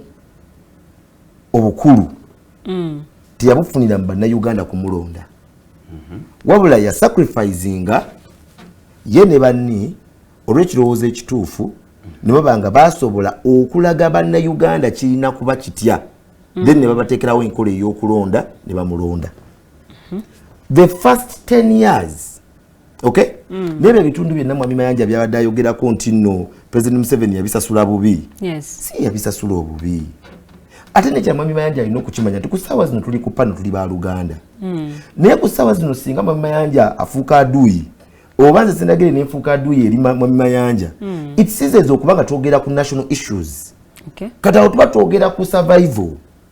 So there was a time when President Kaguta Museveni and the friends, they were on edges of survival. Otega kyengamba. Then there was a time President Kaguta Museveni we had this eggwanga lino obuyinza bwalyo democratically abantu okulonda abantu bebaagala. Era ne bamulonda ng'omukulembeze era bazenga bamulonda gumundi gubadde gwa munaana. Okay? So kitegeezako okuleeta era nga tunesu bagenda kuddamu bamulonde kubanga right now Ugandans are looking for the best way of how to appreciate President Museveni.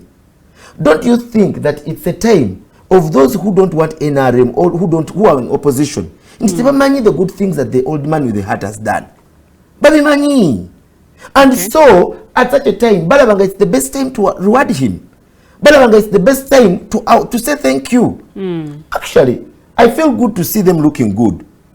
Because at the time President Museveni bali balwanirira eggwanga, none of them would be as smart as they are. Go and get ebifaananyi ebya Sali Musale. Olabe how they used to look. You are taking us for a ride. So, kyengezaako okuleeta, all what I'm trying to bring, none of my friends would stand times of 1980. None of them would stand times of the hard times of those bad governance, governments ezaliwo. They can only stand now in a democratic free country like Uganda, like the one NRM has provided. Ontaka kyekugamba ndi tuli mu kalulu naye right now Mwami Mayanja comfortably naye akugambye nti ekipande kyange gye kiri era kibeera protected. So let us appreciate that. Ndi kigenda kubeera okuva ku makya paka ku macho oluddako ne wiiki eddako ebifane by'amayanja byonna mmanyi we biri naye abagezaako okulaga obuwagizi eri omuntu waabwe gwe bakkiririzaamu ate babakubye tiyagaasi kino ekya tiyagaasi Lilian tokireeta nti nno babakubye lwakuba nti nno balina gwe bawagira there are a lot of scenarios is happening mu rallies oteka kyongamba nange kasira sendekere mama juzi nali mu rally nakugamba no mama yanje nali nkunyumiza akabozi omuntu omu weyankubira nangamba tuli wano tuli abantu 10 nagenda okubasanga balinga abantu 15 oba 2 and we are planning to do harm on me eryanye lisuse lyetagisa mukachoka sometimes you need security abantu abamu tebabeerawo nti baagala dembe abamu bagetting excited ne basuka we bali badde bakoma all these things happen nate jukira Uganda police emirimu gyayo ku protecting abulamu kukuma dembe kukuma abantu properties oteka kyengugamba and to detect crime detecting crime those are the functions of Uganda police force put the word force underline it oteka kyengugamba tetugambe Sendagire nti nno nange nali agadde Uganda police the way it handles sometimes abantu ekyo tukivumirira era mbira ni mwamayanja mu mbeera yemu naye ate era ekitali kituufu kwe kubeera nga abantu bali tetusobola kufuna amaaso gategeera na kubalaba nti sometimes kibakola si kituufu nena nti kati Bob abali mu lwokaano luno balabanga akalulu kati kalimu abaana n'ebyana era mwami Kyagulanyi yakozesako statement naga nti mwinawo omuntu omulala gwe twesimbyewo naye gwe mulaba gwe batawanyanga ffe kakati what is fair enkambi yaba NUP no and let me tell you something mchaliliani kisinga okunyiza nti NUP terwanisa President Museveni kati erwanisa opposition yokusigala ngeri relevant NUP mu statements zayo ne statements za president wa batugamba bagala kujja ko president kino njagala kukiddamu NUP ya giving up ku President Museveni da ngawe kyogera Kasirye Sendagire NUP eriwo kukuba bano balala abo opposition yes galenge relevant obina ko bukakafu mwami definitely oyagala kuletere reasons why ekisokera ddala NUP kyasooka okukola kwe kuba abo opposition bonna abali abamanyi within the mu myaka 15 oba 2 emabega yasooka ne bayuza oteka kyekugamba ekyokubiri the same NUP oyagala bijenda anti baba gamba bali balabisa bali ku mugendo n'abatali nekuba abavubuka abato abalina amaanyi abagirawo omubiri abekwata akajigi juzi namulaba nga bekutaka tugenze kulwanyisa speaker the young men who had issues maybe okwagala eggwanga lyabwe babasuula babasamberi so kitegeeza NUP's agenda is never on President Kaguta Museveni. NUP's agenda is only to beat politicians like these young men who have perhaps vision, the young men like Mayanja, and perhaps to maintain themselves as the second leading political party. Yes, so no, cheneza okugamba okujjako nga kyebagala ogamba nti ebyana. Ekirala tulina okubeera sensitive ku statements eziba zikoleddwa. Omukulembeze w'ekibiina tayinza kuvaayo nkakasa ne bakulembeze bonna ne bakulembeze banne bonna bateeka okuba bawulira statement ye bekwata ku matama ne bagamba bannanga ayogedde ki. You cannot come out as a leader owa party eriko opposition n'ogamba nti fe tuli bayeekera. No yagamba yeekera ali non-violent. Kugamba nti mutambule mwenna nga muli bayeekera. You get? Ali non-violent. Tojja kutugamba nti ndi musezi naye Syria. Ndi musezi basabo ne banyabo ne Syria ndi mulogo ne sitta so bine ebintu bye bitriggeringa security bye bitriggeringa government yajja ne mundu okubeera ngebeera sensitive ku whatever that happens kuba batandika okutunuulira when was the statement made onandika okutunuulira security yaddamu okubeera awakened kubanga ye security yalowooza ontegeera ndi ndowooza lero baziremu amagezi tutambulira wamu yes only in the past there's nothing wrong. And then this young man saw that he's not going to get funds from whoever that funds him. What is happening? He said tukyogera kino ekyobuyekera kigenza okujja nga jjukira waliwo abaparedinga before tukiragala okubyogera nga bakola essomero mu ssomero biki ebyali byogerwa mu ssomero biki ebyali bitweswa babayigiriza bukulembeze kinooza nti bali bayigiriza patriotism babayigiriza bukulembeze kinooza nti bali bayigiriza nationalism naye babayigiriza bukulembeze obw'obukyayi obukulembeze abasajja baatulya dda obukulembeze ne batekako n'ennyimba musimanya abalina embwa zaabwe simanya basendagire mutuli embwa zaabwe you can imagine mbupe basendagire tuli embwa zaabwe you can imagine such a statement ondeka kyekugamba nze nina gyempitireeyo sebo abamu ne abonno simanya bakomba mu ngalo za gundi no we are also part of Uganda the difference is nyizo kwasikiriza mu idea yo nate naye wulirizaako ku yange and that is it sigambye nti no bannayuganda tebalina bibaluma omanyi bwe tubeera mu kazanyo k'ebyobufuzi okay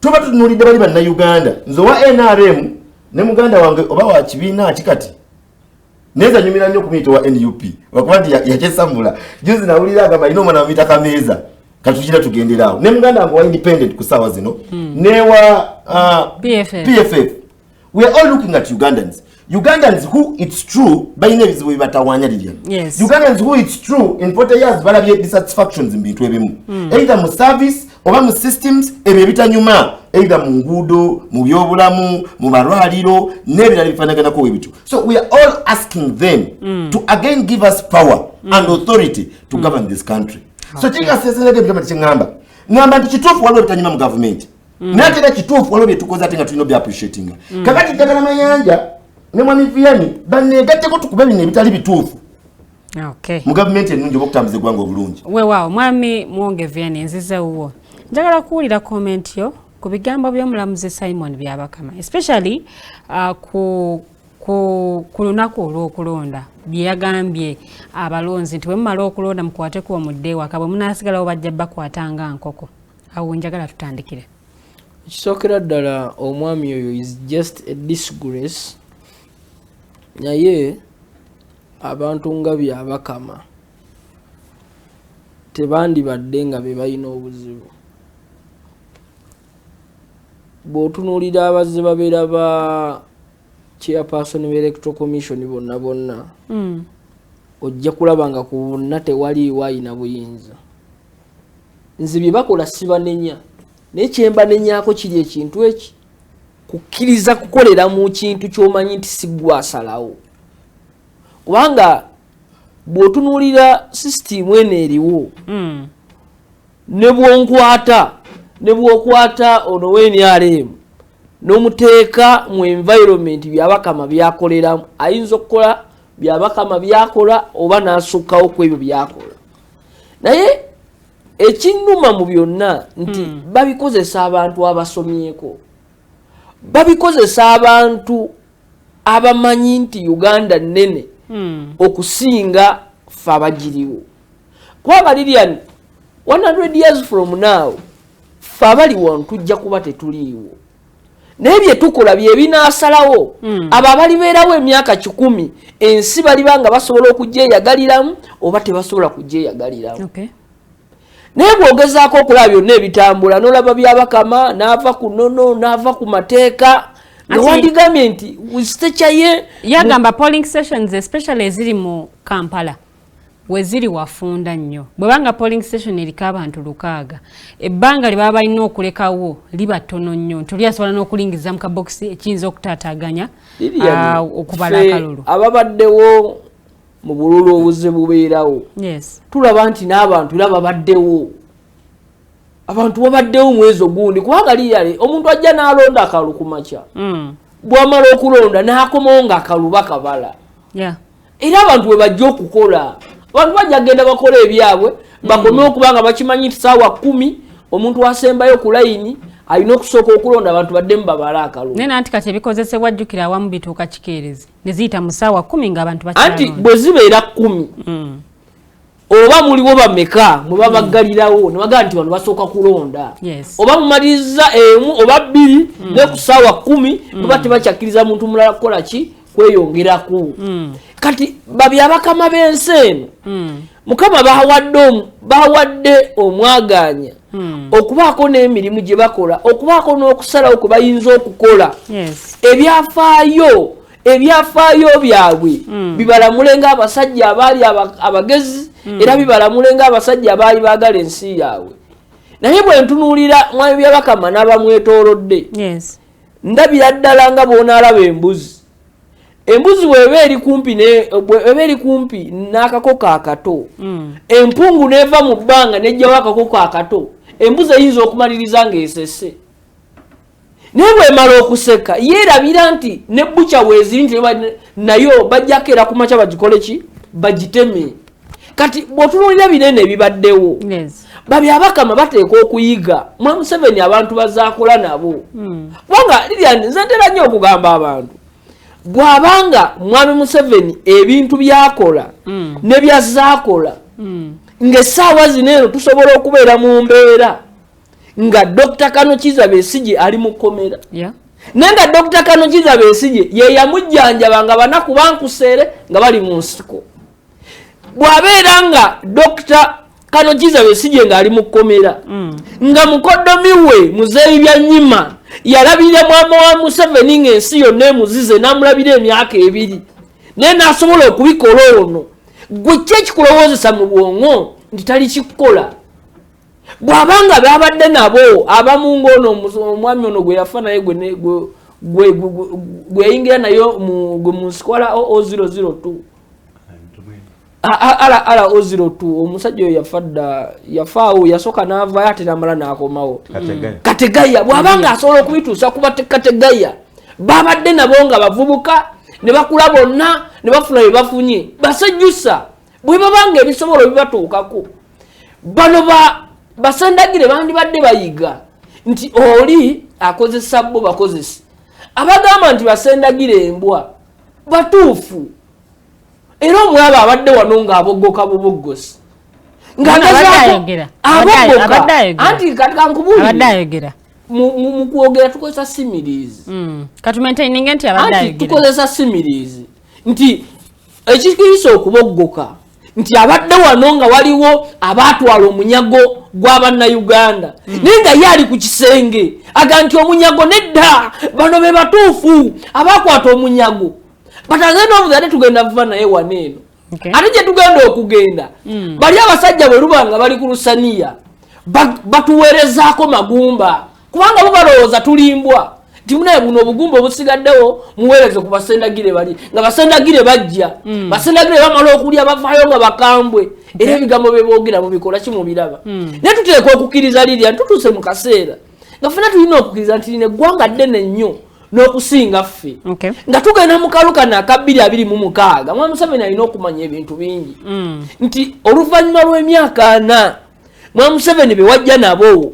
oli musajja mukulu kati okaddiye be wajja nabo abasinga bafudde baweddewo eno generation ekyuse kijja kubeera kibi okusalawo kubanga eno yonna generation esingawo yiye bw'aba amaze wano emyaka 4 abantu abasinga mu ggwanga be bali wakati w'emyaka 4 paka 15 kitegeeza generation ye gye yeekoledde agenda kubeera ate mwabo abagenda okugisaanyaawo kubanga tuli mu kaseera nga ebyobufuzi bikutte ejjembe nga buli omu tayagala kuwuliriza munne omusajja mukulu eyandibadde mu nnyumba n'agaa nti wait a moment biki byensobola okwerekereza kubanga ekifuula abantu abakulembeza okubeera abakulembeza ab'enjawulo kwe kubeera nti mu kaseera k'osobola okwerekereza n'osalawo weerekereze ekinfuula taata ewaka abaana ne bagamba nti taata wanjawulo kwe kusensinga nti omugenyi azze saamuyise mayanja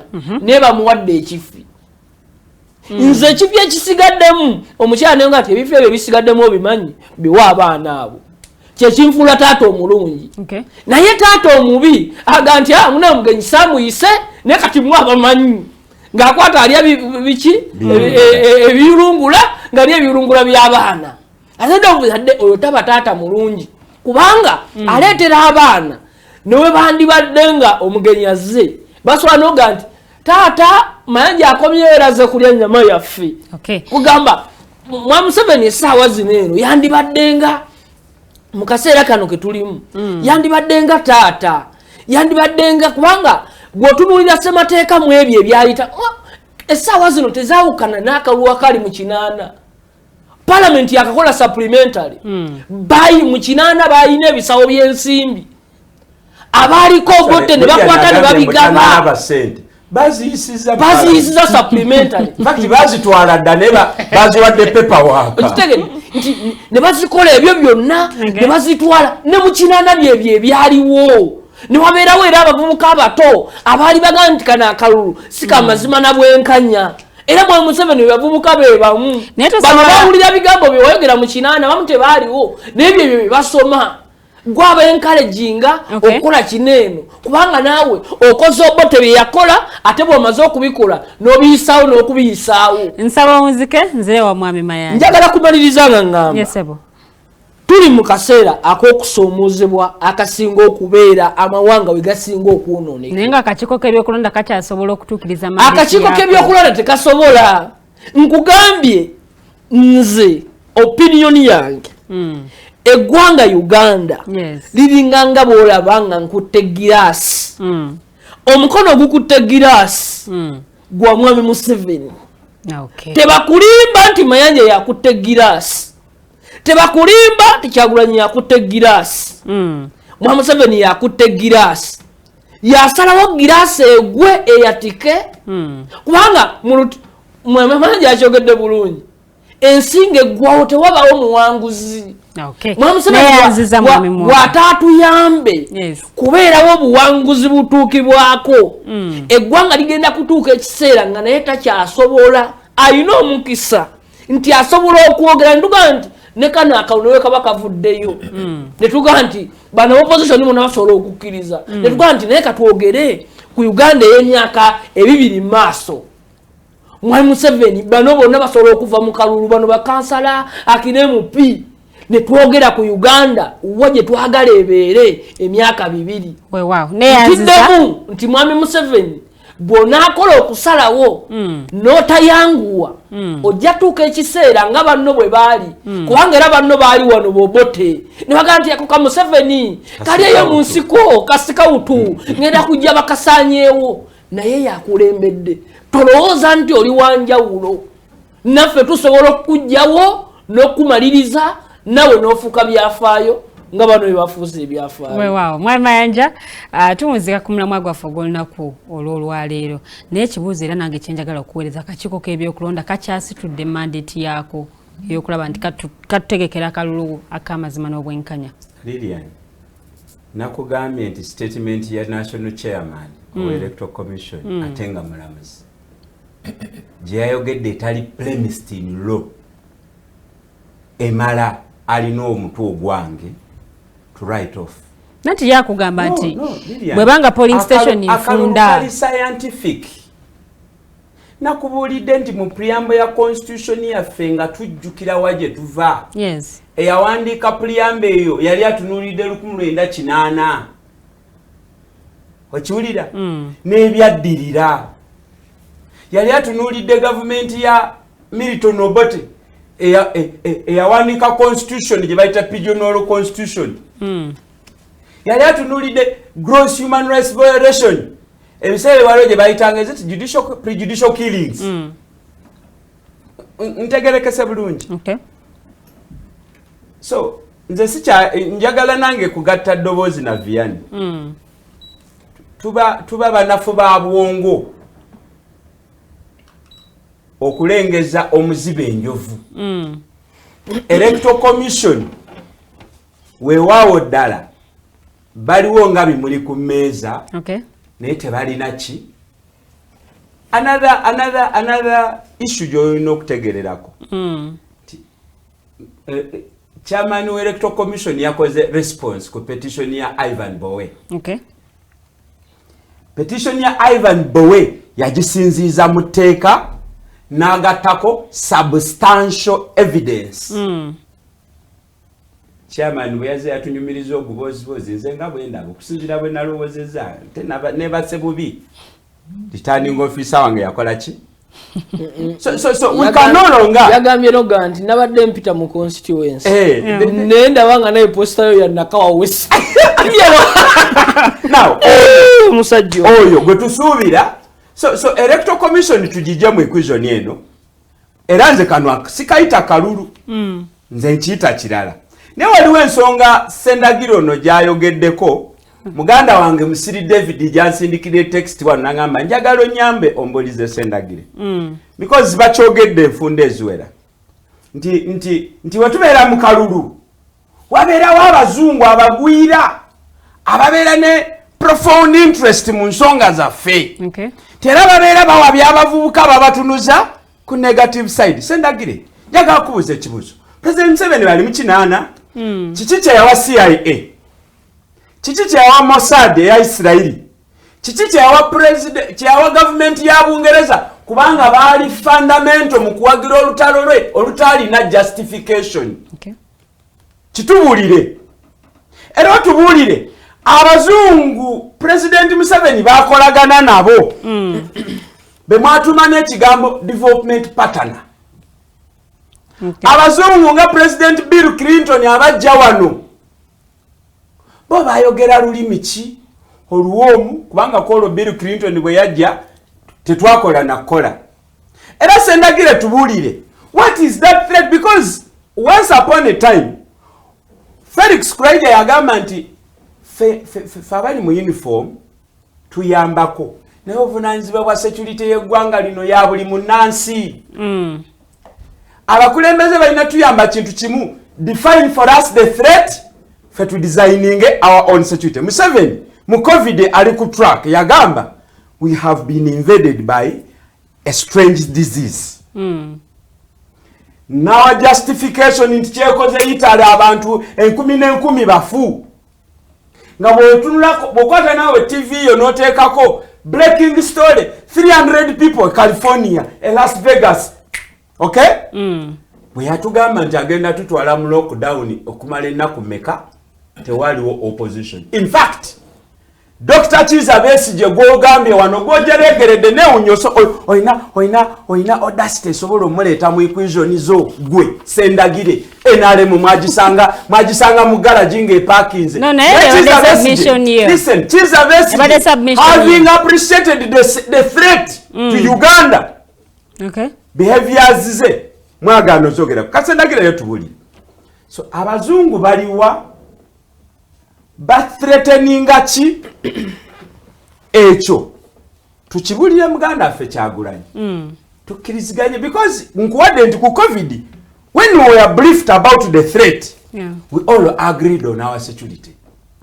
Era bwe bakubanga omuggo ng'amenya amateeka ga curfew talina gye yakuba nduulu.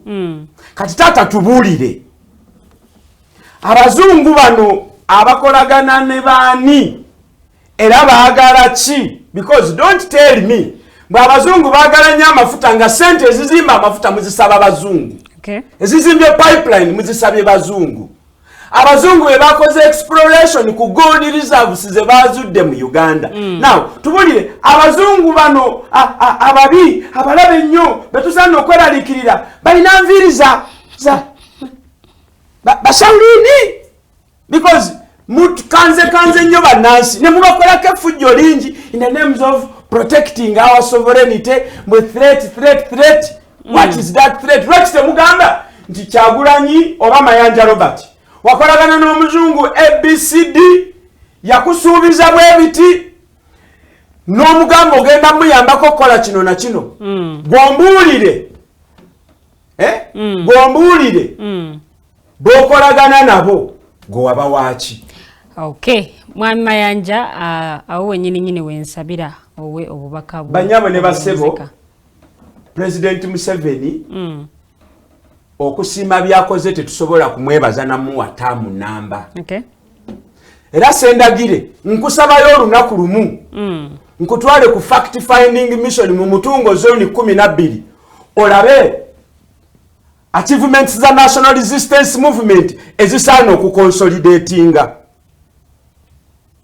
Sendagire muleke okugwagwaza abantu nti omukulembeze akoze nnyo alina kufiira mu ofiisi. President Museveni yatusabako n'ekisanja kiramba n'atugamba mmwe nze kati mmaze mumpe kino nkole ki. Era President Museveni oyo yayambulamu kokombati y'amagye n'ayambala ekanzu.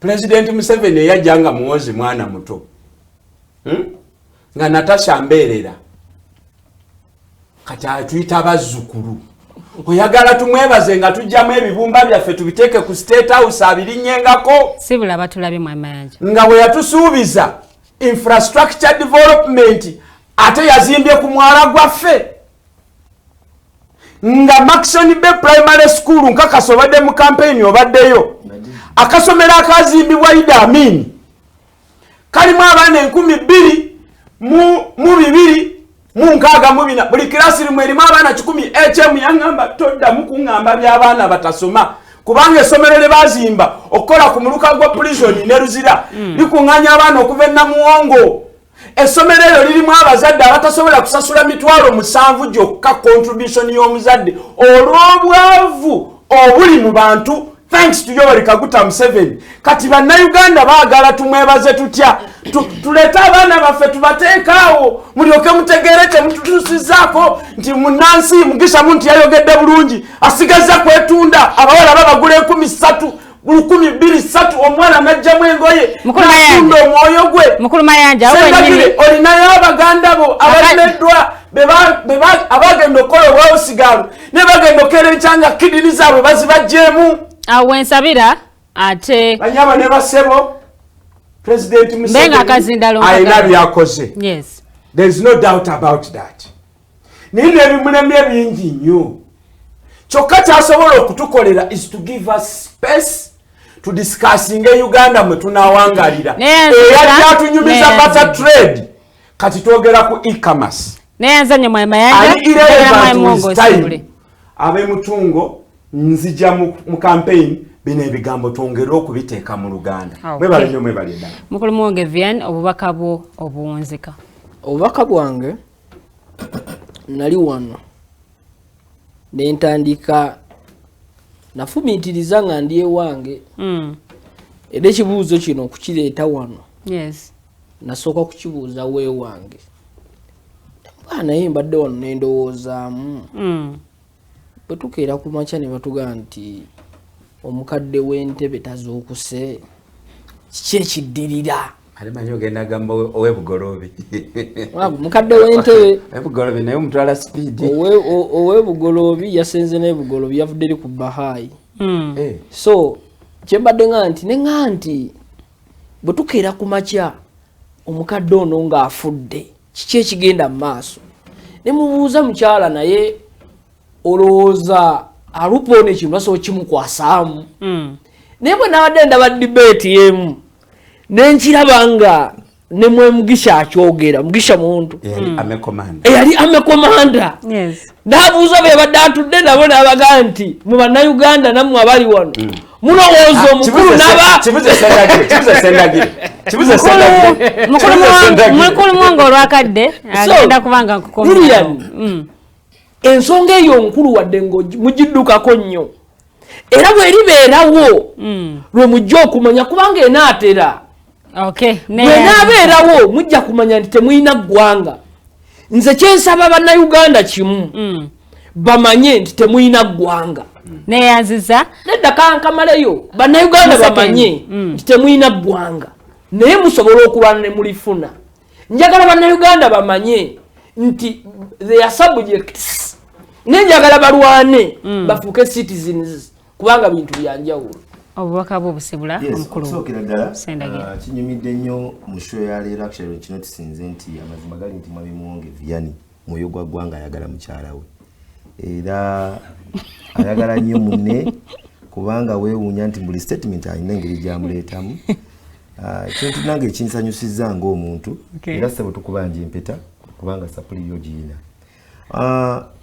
leero submission ya Mwami Mayanja abadde submittinga actually Mwami Mayanja alina okuneegattako kubanga Mwami Mayanja ngenda kuyitamu olutambula radio stations ne wano wenyini njabawa advert yange nti mpita ayita mu bantu b'ekibuga Kampala batunnyonnyole ebizibu byabwe n'ebyo bibatawaanya gye twagala tu representative Kaguta Museveni omulundi guno ng'abalala bwe babikoze ng'abalala bwe bakikoze kati for example ng'ekyesomero nze nkinotinze nti ekyesomero lyayogerako era ngenda kuyitirayo kweruzira omulundi omulala kyetwagala naye mugize mu masomero ga gavumenti mungi yes kyetwagala mucho specifically mu Kampala kubanga Mwami Mayanja kyekiro kyenyini kyetwagala twagala abakulembeze nga Mwami Mayanja okunnyonnyola what is happening in their places era ekifo omanya abantu balina obuzibu olwa President Museveni nga asala wali eri ku northern oteka kyekugamba olwokuba nti nawangalira mu State House wane Kampala babaagala akole fast ku nsonga z'abannekibuga akola ku nsonga z'abantu bansi yonna ekyo Mwami Mayanja nsembere nakyo okay ekyo kinalagadde Mwami Mayanja nsembere nakyo completely Mwami Mayanja alina okukimanya nti weewaawo nga byonna byayogedde biwulika nti birungi ayogedde ku baana b'e Dubai Uganda si eyo keina abaana e Dubai era abantu ababeera affected oba bawulira bajjamu si banna Uganda bokka Ministry of Gender inabi yakola Mwami Mayanja nja kuwa report obeere ng'obeera informed ku nsonga z'eggwanga n'abantu baffe neyanze egesa abasajja kabaka wangale Kasirye Sendagire Muhammad olwa NRM protecting the game wetuba twesibiraawo ghost.fb21 webale nnyo okubanga olaba oyo nabadde ku TikTok Bumba Nicholas nawe webale nnyo okubanga olaba Maweje Julius nawe webale nnyo okubanga olaba Shilti agambye he's very serious ndoza abadde ategeeza simanyi wadde ategeeza kubanga tataddeeko linnya oba nigo wadde ategeeza nti ali very serious. Thanks God that Ugandans are beyond Museveni's 40 years. Okay. Mwebale nnyo mwebalire ddala ababaddeko nga mugoberera Twaha Matovu ku Facebook webale nnyo kubanga naawe obaddeko olaba Mike Nyabola.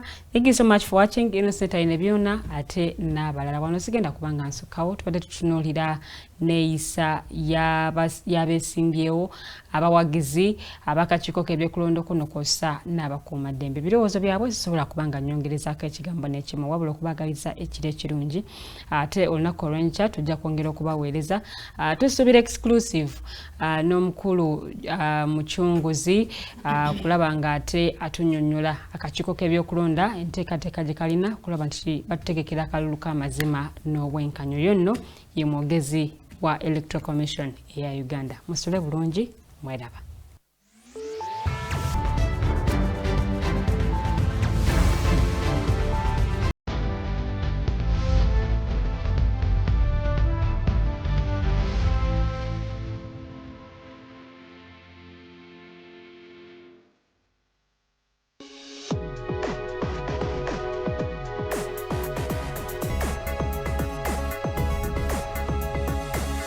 The Alternative Dig Talk. Real issues, real talk.